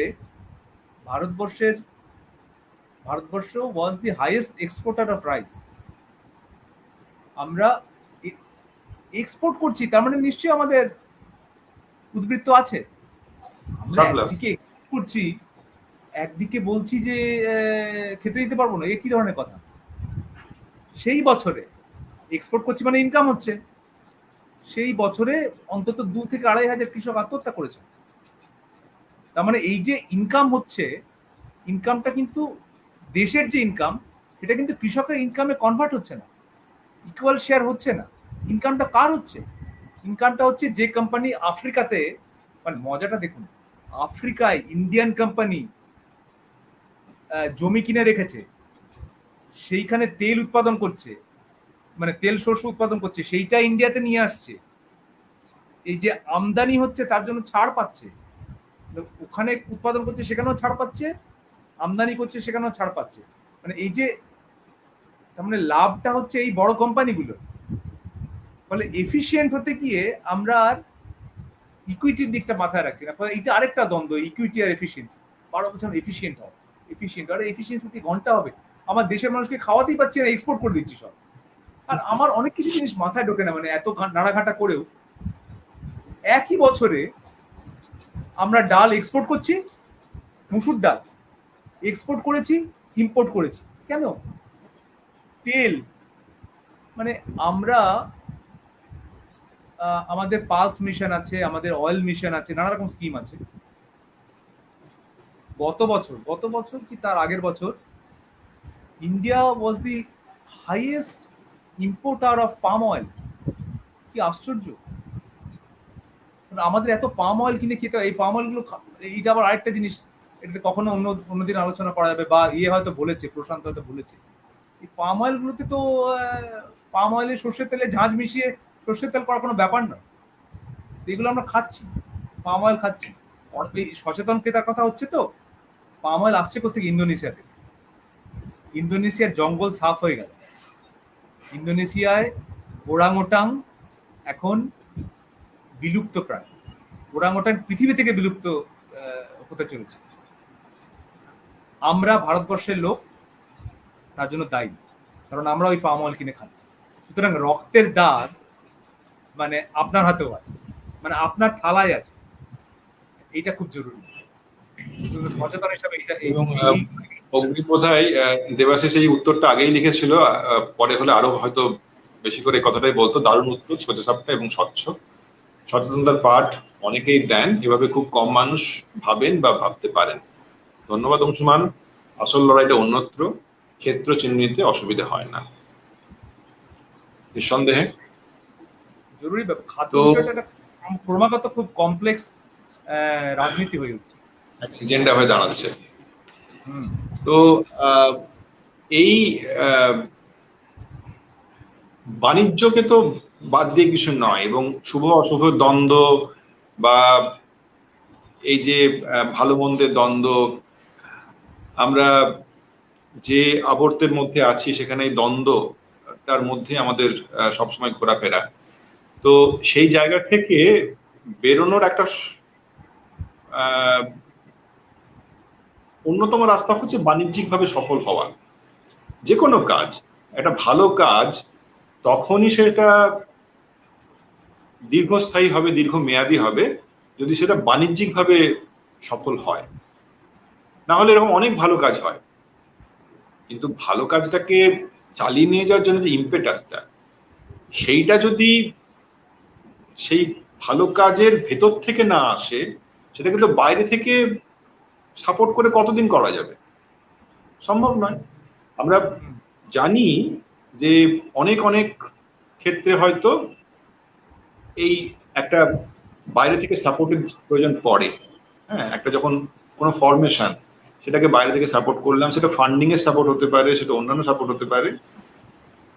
ফান্ডিং এর সাপোর্ট নিয়ে অনেক কাজ এখানেও হচ্ছে এবং অনেক ভালো কাজ হচ্ছে, যে ভালো কাজগুলোর জন্য প্রয়োজন অবশ্যই আছে। কিন্তু এটাও তো ঠিক কথাই যে সেটা দীর্ঘমেয়াদী সুস্থায়ী কখনোই বলতে পারবো না। প্রশ্নটা আসবে, যদি ফান্ডিং এর সাপোর্টে উঠে যায় তাহলে কি সেটা চলবে? হয়তো নয়। তো বাণিজ্যিকভাবে সফল হওয়াটা ভেতর থেকে জরুরি। সেই কাজগুলো যেভাবে কাজ সমস্ত চলছে, সেখানে আমরা কি সঠিকভাবে সেই জায়গার মধ্যে নিজেরা কাজটা করতে পারছি, ব্যাপারটাকে বাণিজ্যিকভাবে সফল করে দাঁড় করাতে পারছি, যাতে করে বাণিজ্যিক ভাবেই মোকাবিলা করা সম্ভব? এটা খুব জটিল প্রশ্ন এবং একটা মাল্টি লেয়ার্ড উত্তর আর কি। আমার যেটা মনে হচ্ছে যে মানে আজকের পৃথিবী যে জায়গাতে দাঁড়িয়েছে সেটা হচ্ছে ভীষণভাবে কন্ট্রোলড বাই ফিউ কর্পোরেটস। সেটা খাদ্যের জগতের ক্ষেত্রেও ঠিক। খাদ্য, বীজ, সার সবের ক্ষেত্রে দেখবেন যে একজন কি দুজন, একটা কি দুটো কোম্পানি, একজন কি দুজন মানুষ ভীষণভাবে পুরোটা কন্ট্রোল করছে এবং তারা একটা বিশাল স্কেলে কাজ করছে। মানে একটা তো আমার মনে হয় যে সরকারিভাবেই এইগুলোর উপরে একটা বিধিনিষেধ করা উচিত, যে একটা মানুষ কত ইনকাম করতে পারে, কি মুশকিল। মানে পৃথিবীতে মোট সম্পদের পরিমাণ তো সমান, একজনের সম্পদ তো অনন্ত হতে পারে। তো সেটা কোথায় একটা লিমিট থাকা উচিত। যাই হোক, সেটা তো অন্য অন্য প্রশ্ন।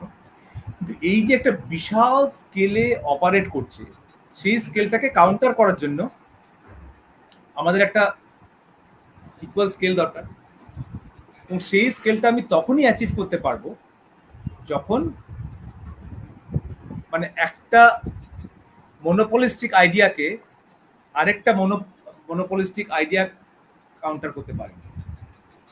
মানে আমার ওই মনোপলিজম জিনিসটাতেই আমার আপত্তি আছে। সুতরাং তাহলে স্কেলটা কি করে অ্যাচিভ করবো? স্কেলটা অ্যাচিভ করতে পারি আমি যখন অনেকগুলো ছোট জিনিস এক জায়গায় হবে, তখন সেটাকে বড় দেখাবো এবং তখন আমরা ওই স্কেলটা অ্যাচিভ করতে পারবো। এবং সেখানে আমি ডাইভার্সিটিটা রাখতে পারবো, একটা বৈচিত্র্য রাখতে পারবো। মানে সেখানে যদি 10টা সংগঠন এক জায়গায় হয়, তার নিজস্ব নিজস্ব স্ট্রেংথ নিয়ে আসবে, ফলে আমি অনেক বৈচিত্র্য নিয়ে আসতে পারবো, নানা রকম জিনিস নিয়ে আসতে পারবো। তো এই যে একসঙ্গে আসার ব্যাপারটা, এইটাতে কিন্তু টু বি ফ্র্যাঙ্ক আমার মনে হয় আমাদের এখনো ঘাটতি আছে। আমরা প্রচুর লোক নানা জায়গায় নানা ধরনের কাজ করছেন, কিন্তু একসঙ্গে আসার ব্যাপারটাতে বোধহয় আমরা এখন একটু পিছিয়ে আছি। অনেক জায়গায় একসঙ্গে এসেছেন, এরকম আসেননি তা তো নয়। মানে যেমন ধরা যাক, মানে আপনারা জানেন যে নিউটনে একটা জৈব হাট চলছে, সেখানে অনেকে এক জায়গায় এসেছে। মাঠ থেকে রান্নাঘর বলে একটা বাজার আমরা প্রতি 3 মাস ছাড়ার চেষ্টা করছি করার, সেখানে অনেক লোক এসেছে। এখন অনেকেই সংঘবদ্ধভাবে কাজ করছেন, কিন্তু আমার মনে হয় এই সংঘবদ্ধতাটা আরো বেশি হওয়া উচিত, নানা এবং বাণিজ্যিক সংঘবদ্ধতা হওয়া উচিত। হ্যাঁ, এটা শুধুমাত্র মানে এসো তুমি আমার ভাই বলে গলাজড়ি ধরলে হবে। এটা বাণিজ্যিকভাবে লড়াইটা করতে হবে এবং সেটা একটা প্রফেশনাল লড়াই হওয়া উচিত। কিরকম এক্সাম্পল হিসেবে বলা যাক যে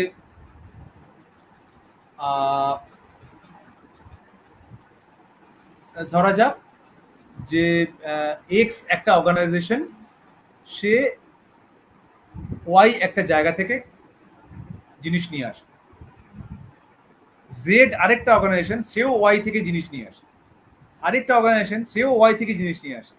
আচ্ছা, এটা খুব স্বাভাবিক ব্যাপার যে তাহলে তো 3টে অর্গানাইজেশন মিলে একসঙ্গে আনতে পারে জিনিসটা, এবং তাহলে তো অনেক অনেক সহজেই দামটা অনেক কমে যায়। তো খুব সিম্পল কতগুলো হিসেবে আমার মনে হয় একটু বোকামো করি আমরা, যে একটা ম্যাটাডোর, আমি একটু মানে জিনিসে ঢুকে যাচ্ছি। একটা ম্যাটাডোর যখন ভর্তি হয়ে আসছে আর যখন হাফ খালি হয়ে আসছে, সেই দুটোর ইকোনমিক সম্পূর্ণ আলাদা। যে মালটা নিয়ে এসে আসছে তার যদি আমি হিসাব লাগাই, তাহলে একটা ভর্তি ম্যাটাডোরে যা মাল আসছে আর একটা খালি ম্যাটাডোরে, হাফ খালি ম্যাটাডোরে যা মাল আসছে, সেই দুটোর কিন্তু শুধু কার্বন ফুটপ্রিন্ট নয়, তার ট্রান্সপোর্ট কস্টের হিসেবে আলাদা। সুতরাং সেগুলো একসঙ্গে করা যায়।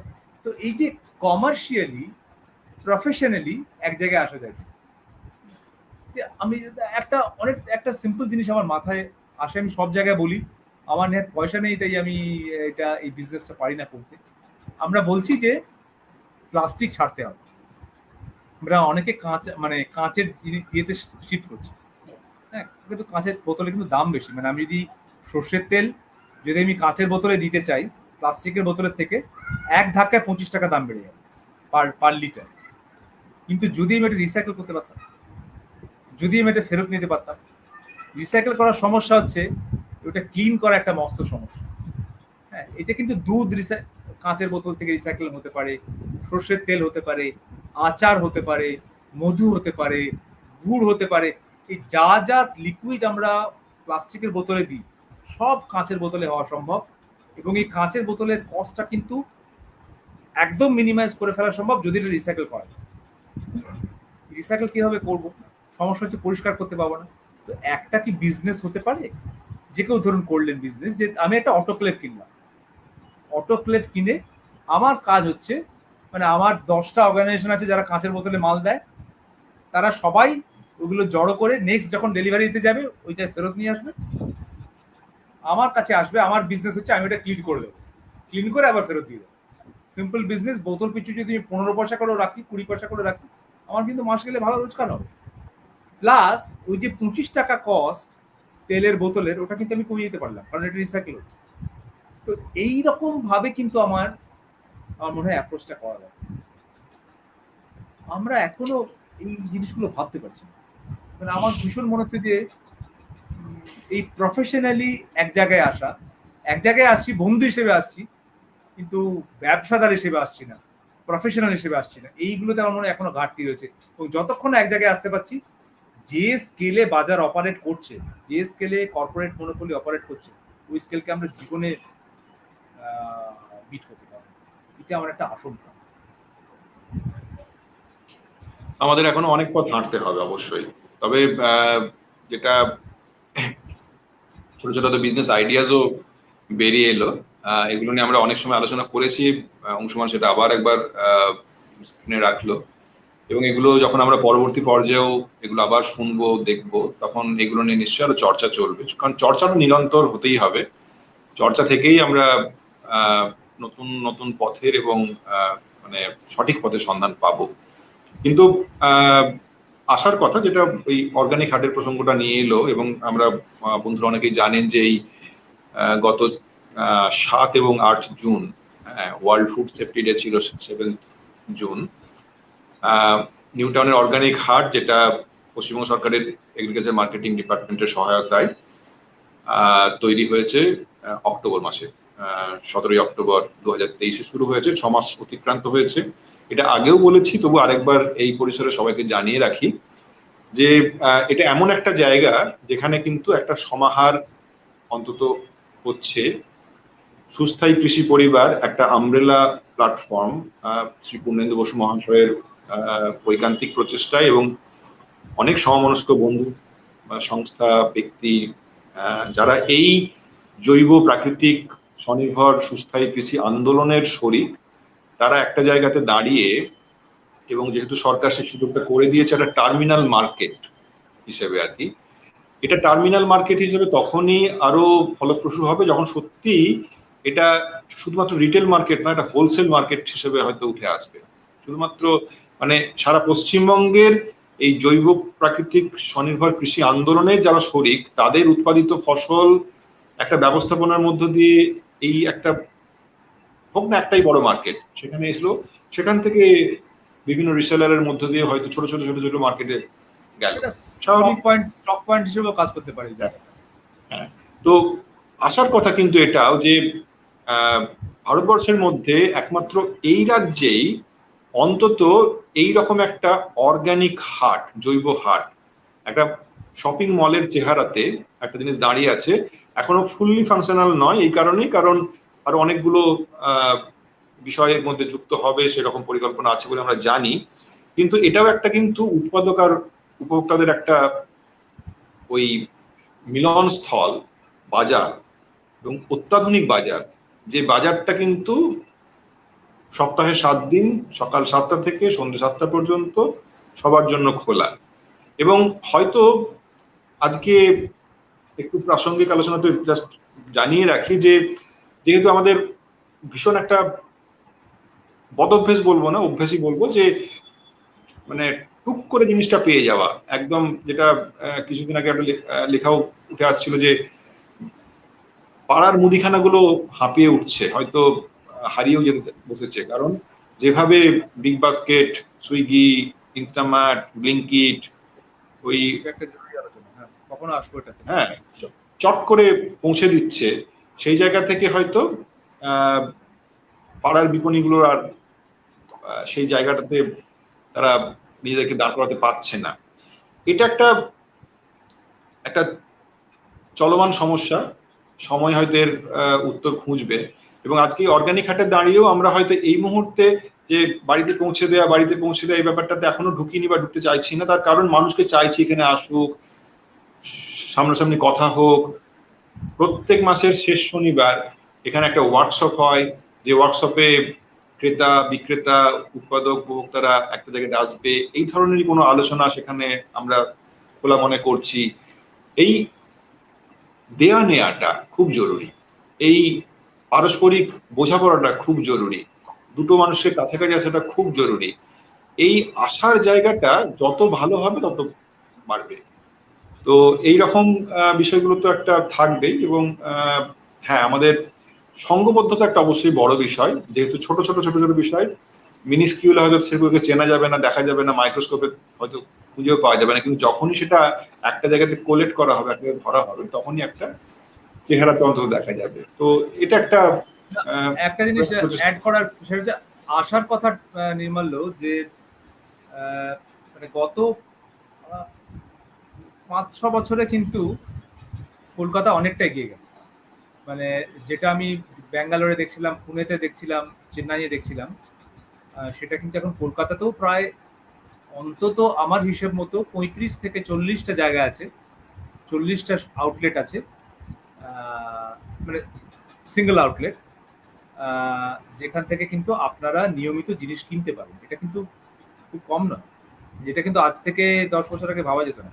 ফলে এগোচ্ছে, মানে মানুষও চিন্তা ভাবনা এগোচ্ছে, এবং আমরা একটা পজিটিভ দিকে যাচ্ছি। কিন্তু চিন্তা ওটাই যে এটা এত স্লো যে কতদিনে অ্যাচিভ করতে পারবো। এখন আমাদের চিন্তা হচ্ছে এটা, এই মুভমেন্টটাকে ফাস্ট করা যায়, এটা এখন লোক কিন্তু এগোচ্ছে, এরকম নয় যে দাঁড়িয়ে আছে। একটু আগে অন্য আলোচনাটা যখন অন্য খাতে বইছিল, তখন একটা প্রশ্ন ছিল সৌমেন রায়ের তরফ থেকে, চাল গমের বিকল্প কি খাবার। একটু পুরনো আলোচনাতে আবার হয়তো ফিরছি, এটা নিয়ে যদি একটু আলোচনা করা যায়। এটা একটা আমার যেহেতু একটা মজার নিজের একটা এক্সপিরিয়েন্স বলি। সেটা হচ্ছে যে অনেক বছর আগে, তো আমার ডায়াবেটিস আছে, মানে এত কিছু করার পরেও আমার ডায়াবেটিস আছে।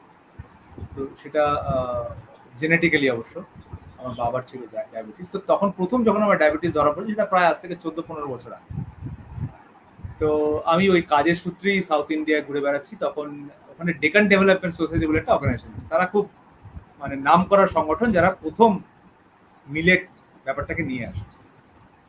তো তারা তো এই তোমার ডায়াবেটিস হচ্ছে, হ্যাঁ তুমি মিলেট খাওয়া শুরু করো। আমি তো মহা আনন্দে, বিপ্লবী মানুষ, আমাকে মিলেট খেতে হবে বলে আমি তো প্রায় 4 কিলো মিলেট আমি ট্রেনে করে বয়ে নিয়ে এসেছি।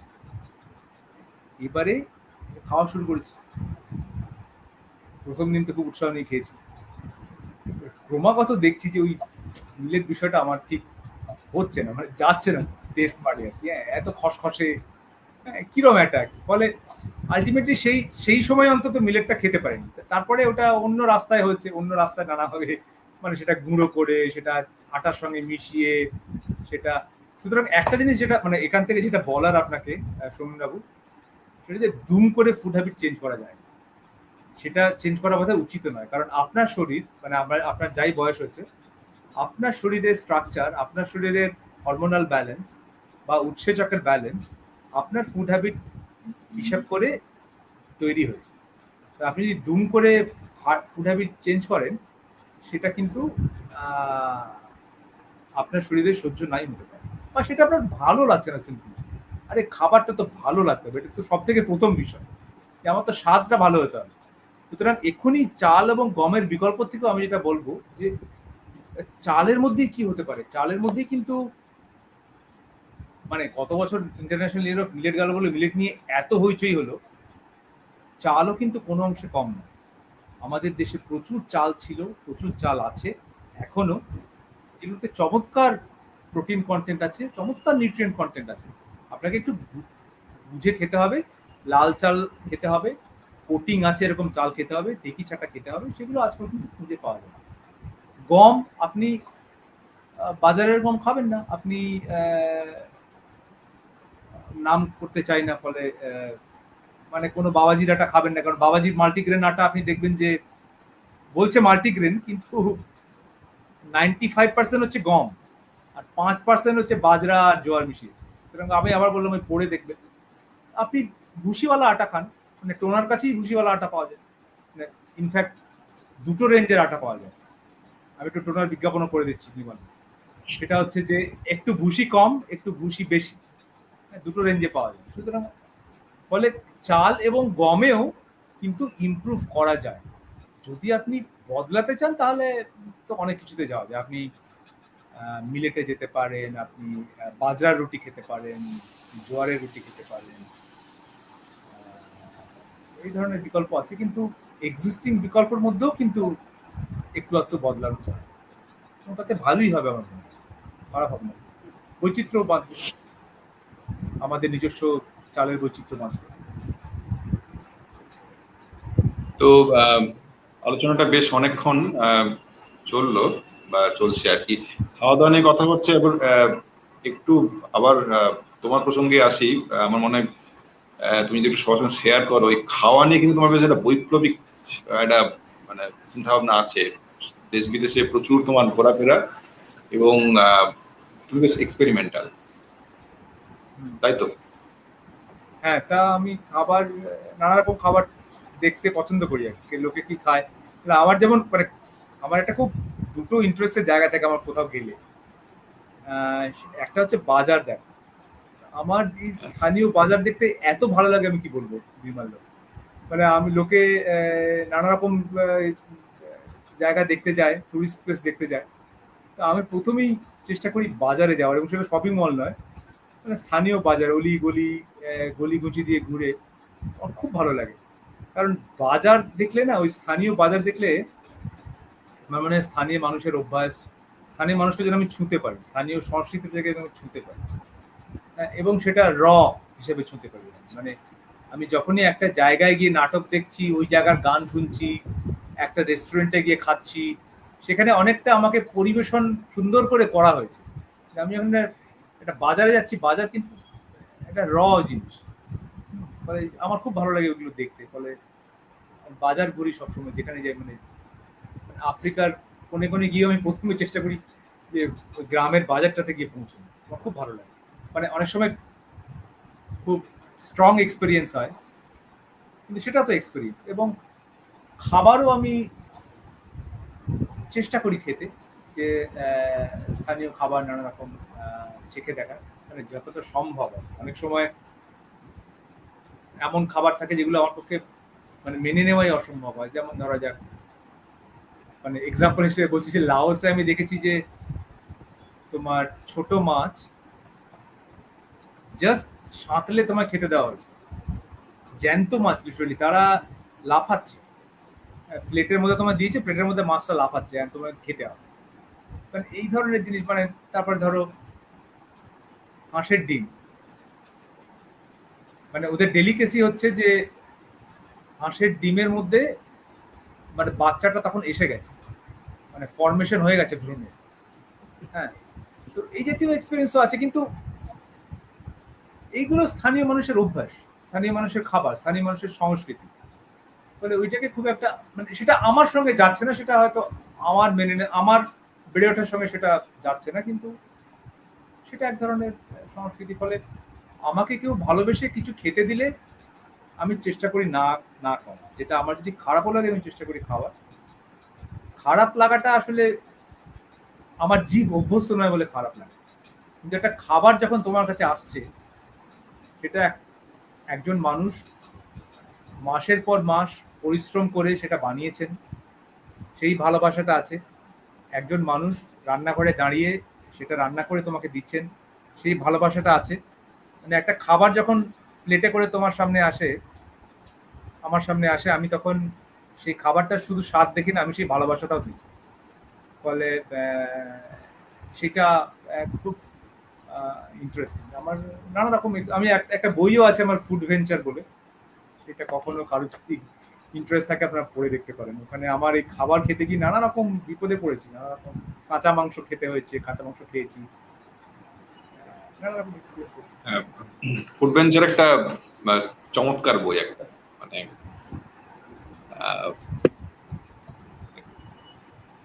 খুব রসিক মানুষই হয়তো সেটার রসটা পেতে পারবে আর কি। আমার তো পরে দারুণ লেগেছে। তুমি খেয়েছিলে কি করে জানি না, আমার তো।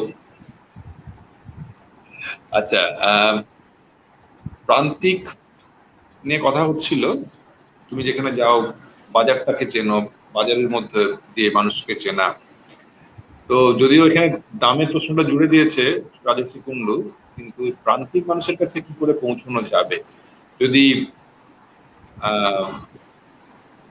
দামটাকে রেখেও উত্তরটা দেওয়া যায় বা দামটাকে বাদ দিয়ে উত্তরটা দেওয়া যায় হয়তো। আসলে প্রান্তিক আমার মনে হয় যে প্রশ্নটা হচ্ছে যে মানে যদি খাবারের দাম হয়তো বেশি হয় তাহলে প্রান্তিক মানুষের কাছে পৌঁছবে কি করে, হয়তো প্রশ্নটা। হ্যাঁ, সরাসরি আমি দুটো প্রশ্নটা। অ্যাঙ্গেলই চেষ্টা করি দেওয়ার। যে আমি আগেও বলছিলাম যে আমাদের দেশে প্রান্তিক মানুষ অধিকাংশই উৎপাদক। আমাদের দেশে তো ৮০% মানুষ হয় চাষবাস করে, নয় চাষবাসের সঙ্গে যুক্ত। আমাদের দেশে প্রায় ৭০% মানুষ সরাসরি কৃষক। সুতরাং যদি একজন কৃষক নিজের উৎপাদনটা বুঝে নেন, মানে নিজের উৎপাদনটা খাবার হিসাবে খান, তাহলে কিন্তু তার আর বাজার নির্ভরতা থাকছে না। আমরা গত ৬০ বছরে, ৬০ বছর কি ১৯৬০-এর দশকে এসছে গ্রিন রেভলিউশন, হ্যাঁ ৬০ বছরই হলো, ৬০ বছরের একটু বেশি, ৬০ বছরের কাছাকাছি। ৬০ বছরে কিন্তু আমরা কৃষককে বাজারমুখী করে দিয়েছি। সেটা কিন্তু ইনপুটের জন্য শুধু নয়, আউটপুটের জন্য। মানে কৃষক কেন বাজার থেকে খাবার কিনে খাবে? মানে আমি অনেক সময় মজা করে বলি, এবং সেটা মজার বিষয় নয়, যে কৃষক ধান উৎপাদন করেন, সেই ধানটা বিক্রি করেন, সেই ধানের টাকা দিয়ে চাল কিনে খান। এটা অদ্ভুত জায়গায় আমরা পৌঁছে দিয়েছি কিন্তু খাদ্য অর্থনীতিতে। যদি আমরা আবার ফিরে যেতে পারি, যদি কৃষক নিজের উৎপাদন নিজে খান, তাহলে কিন্তু দুটো জিনিস হয়। একটা হচ্ছে অনেক পয়সা বাঁচে, ফ্রেশ খাবার খেতে পান, এবং স্বাস্থ্যকর খাবার খেতে পান, বৈচিত্র্যপূর্ণ খাবার খেতে পান। তখন কিন্তু আর দামের প্রশ্নটা উঠবে না, তখন সে নিজের উৎপাদন খাবারটা খাচ্ছে। আচ্ছা, এবার ২ নম্বর প্রশ্ন হচ্ছে যে সবারই পক্ষে তো উৎপাদন করা সম্ভব নয়, অনেক ল্যান্ডলেস মানুষও আছে। এবারে এইখানেও আমরা একটা বিচিত্র জিনিস বানিয়েছি।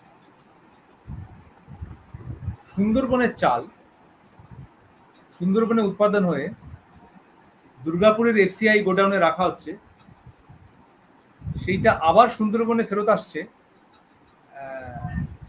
মানুষকে ডিস্ট্রিবিউট করার জন্য, পিডিএস। তো এই যে খাবার নিয়ে ক্রমাগত আমাদের খাবার আর লোকালাইজ নেই, যেটা একসময় লোকালাইজ ছিল। তো এটা কি খুব কঠিন ব্যাপার যে একটা মানে খাবার স্থানীয়ভাবে উৎপাদন হবে, স্থানীয়ভাবে খাবো, তাহলে কিন্তু দামটা অনেক অনেক কমে যাবে, কন্ট্রোল করা সম্ভব। আইসিডিএস এর চাল, পিডিএস এর চাল, মিড ডে মিলের চাল বা অন্যান্য জিনিস, সেটা কেন স্থানীয় এফপিওদের থেকে কেনা হবে, কেন স্থানীয় কৃষকের থেকে কেনা হবে না? তাহলে কিন্তু দামটা অনেকটা কন্ট্রোল হয়। তবে দাম তো শুধুমাত্র উৎপাদনের দাম নয়, দামের তো হিসাব করে দেখবেন, যে পটলটা কৃষক মানে এখন যে পটলটা গ্রামের কৃষক ১০ টাকায় বিক্রি করেন, সেটা আপনি এখন ৬০ টাকায় কিনে খাচ্ছেন। সেটা তো উৎপাদনের দাম নয়, সেই দাম তো কৃষক পাচ্ছে না। ফলে মানে এই যে অতিরিক্ত জিনিসগুলো জুড়ে দিলাম সেইটা অ্যাভয়েড করা যায় কিনা, কিন্তু এইটা অনেক মানে লম্বা প্রশ্ন আর কি, যে এটা অনেক অনেক অনেক রাজনৈতিক আলোচনার প্রশ্ন, অনেক না, তর্কের। পাশাপাশি মানে কাজের ক্ষেত্র থেকে আমার মনে হয় বন্ধুদের কাছেও একটু একটু যদি ব্যাখ্যা করা যায়, আমি জাস্ট একটু দু একটা অ্যাড করি একটু, যে মূল সমস্যাটা যেটা হয়, যেটা তুমি বললে যে ধানটা উৎপাদন করে বিক্রি করে দিয়ে চাল টাক করে খাচ্ছে, বা ওই সুন্দরবন থেকে দুর্গাপুর হয়ে আবার সুন্দরবনে আসছে, এই যে ব্যাপারটা আসলে একটা জায়গাতে আমরা আটকে দিয়েছি কৃষকদেরকে, যে তারা ফসলটা ফলিয়েই বিক্রি করে দেবে, একেবারে কাঁচা অবস্থায় বিক্রি করে দেবে, এবং সেটা একটা হাতে চলে যাবে প্রথমেই। সেটা প্রথমে চলে যাবে একজন আহ আহ ইয়ের কাছে, আহ একটা আড়তদার, গাড়ি পাটির কাছে যাবে, হ্যাঁ, আড়তদারের কাছে যাবে, অনেকগুলো হাত ঘুরে ঘুরে ঘুরে ঘুরে যাবে। এবং এটাও বলে দিয়েছি যে কৃষক তুমি শুধুমাত্র ফসলটাই ফলাবে, তারপর সেটা বিক্রি করে দেবে। আমরা যখন এটা অনেকেই বন্ধুরা জানেন যে Tona organic farm, biodiverse farming private limited বা আরো অনেক সংস্থা আছে যারা নিজেদেরকে যে জায়গা থেকে কাজগুলোকে করে এসেছে সেই জায়গা থেকে আরো এই ধরনের সংস্থা, এই ধরনের মানুষ, এই ধরনের কাজ যাতে আরো বেশি ব্যাপকভাবে হয় সেইটা নিয়ে লাগাতার চেষ্টা করে যাচ্ছে। আমরা অনেকগুলো জেলাতে, অনেকগুলো ব্লকে এই মুহূর্তে সরকারিভাবে দায়িত্বপ্রাপ্ত সংস্থা হিসাবে ফার্মার্স প্রডিউসার্স কোম্পানি এফপিসি তৈরি করছি, এবং আমাদের অনেক বন্ধু বান্ধব হয়তো এই আলোচনাটা শুনছেনও। খুব পরিষ্কার করে বলতে চাই যে যেখানে আমাদের লক্ষ্যটাই হচ্ছে চাষের সাথে স্থানীয়ভাবেই প্রক্রিয়াকরণ এবং প্রোডাক্ট তৈরি করা, এবং যাতে করে কৃষক তার নিজস্ব উৎপাদিত ফসলের উপর পুরোটাই তার স্থানীয় বাজারের মধ্যেই তাকে রাখতে পারে, এবং তার ঘরের সমস্ত কিছু তার উৎপাদন দিয়েই সে কাজ চালাতে পারে। আমরা যখন এই কথাগুলো বলি, ধরা যাক একটা বিস্কুট একটা পাড়ার দোকান থেকে কিনছে, বিস্কুটটা তৈরি করতে কি কি লেগেছে? ময়দা লেগেছে, একটা ভোজ্য তেল লেগেছে, একটা চিনি লেগেছে, অন্তত এই কটা জিনিস লেগেছে। আরো কিছু হয়তো যদি অ্যাডিশনাল দেয় তাহলে আলাদা কথা। এই সবকটার কিন্তু উৎপাদক সে নিজেই। সে গমটা উৎপাদন করেছে, সে তৈল বীজটা উৎপাদন করেছে, সে চিনির জন্য আটটাও উৎপাদন করেছে, কিন্তু বিস্কুটটা সে তৈরি করছে না। বিস্কুটটা তৈরি করছে অন্য একটা সংস্থা। বিস্কুটটা তৈরি করার কি তার ক্ষমতা নেই? আছে। বিস্কুটটা যদি নাও হয়, অন্তত গমটা তৈরি করে গমের থেকে সে আটাটা করতে পারে, ময়দাটা করতে পারে, ডালিয়াটা করতে পারে, সুজিটা করতে পারে, ইত্যাদি ইত্যাদি। সুতরাং এই জিনিসগুলো যদি সে করতে পারে তাহলে কিন্তু সে আরো অনেক বেশি ব্যবসায়িকভাবে সফল হওয়ার জায়গাটা তৈরি হয়ে যায়। সুতরাং প্রান্তিক জায়গাটাতে পৌঁছতে গেলে প্রান্তিক স্তরের যে মানুষরা আছে তারাই সংঘবদ্ধতার মধ্য দিয়ে এই কাজটাকে যদি তারা বড় কাজ করতে পারে, বড়ভাবে করতে পারে, তাহলে অর্থনৈতিকভাবেও তারা স্বাবলম্বী হবে, স্বনির্ভর হবে, এবং নিজেদের বাজারের দায়িত্ব তারা নিজেরা নিতে পারবে। তাদের উৎপাদনের উপর তাদের বাজার তাদের নিয়মেই চলবে।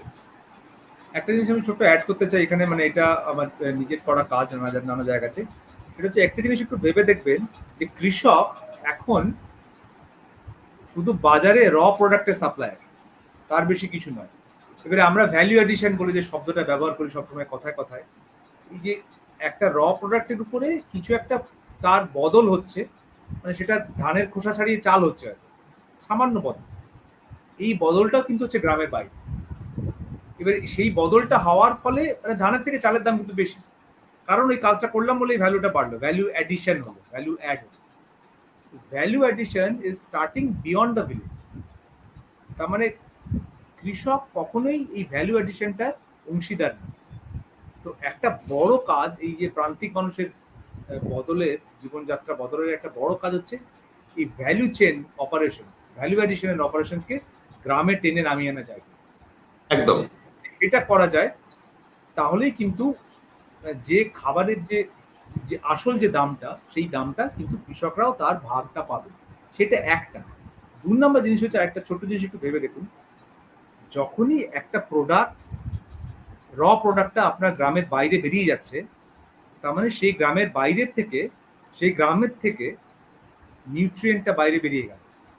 মাটির থেকে নিউট্রিয়েন্টটা বাইরে বেরিয়ে চলে গেল। চালে যে নিউট্রিয়েন্ট আছে সেটা তো মাটি থেকে এসছে। আপনি যদি ওই তুষের কিছুটা গ্রামে ফেরত না পান, যদি আপনি ডালের খোসাটা আবার চাষে ফিরিয়ে না নিয়ে যেতে পারেন, তাহলে তো আপনার গ্রামের মাটি ক্রমাগত দৈন্য হবে, ক্রমাগত দিন হবে, তার দৈন্যতা বাড়বে। তার মানে মাটির নিউট্রিয়েন্ট তো ধীরে ধীরে কমবে। যদি আপনি ভ্যালু এডিশন ভিতরে করতে পারেন, তাহলে বাই প্রোডাক্টটা আবার চাষে ফিরিয়ে নিয়ে যাওয়া সম্ভব। তখনই আপনার মাটির স্বাস্থ্য ভালো থাকে। সুতরাং শুধুমাত্র অর্থনীতি নয়, ইকোলজির দিকটাও দেখতে হবে।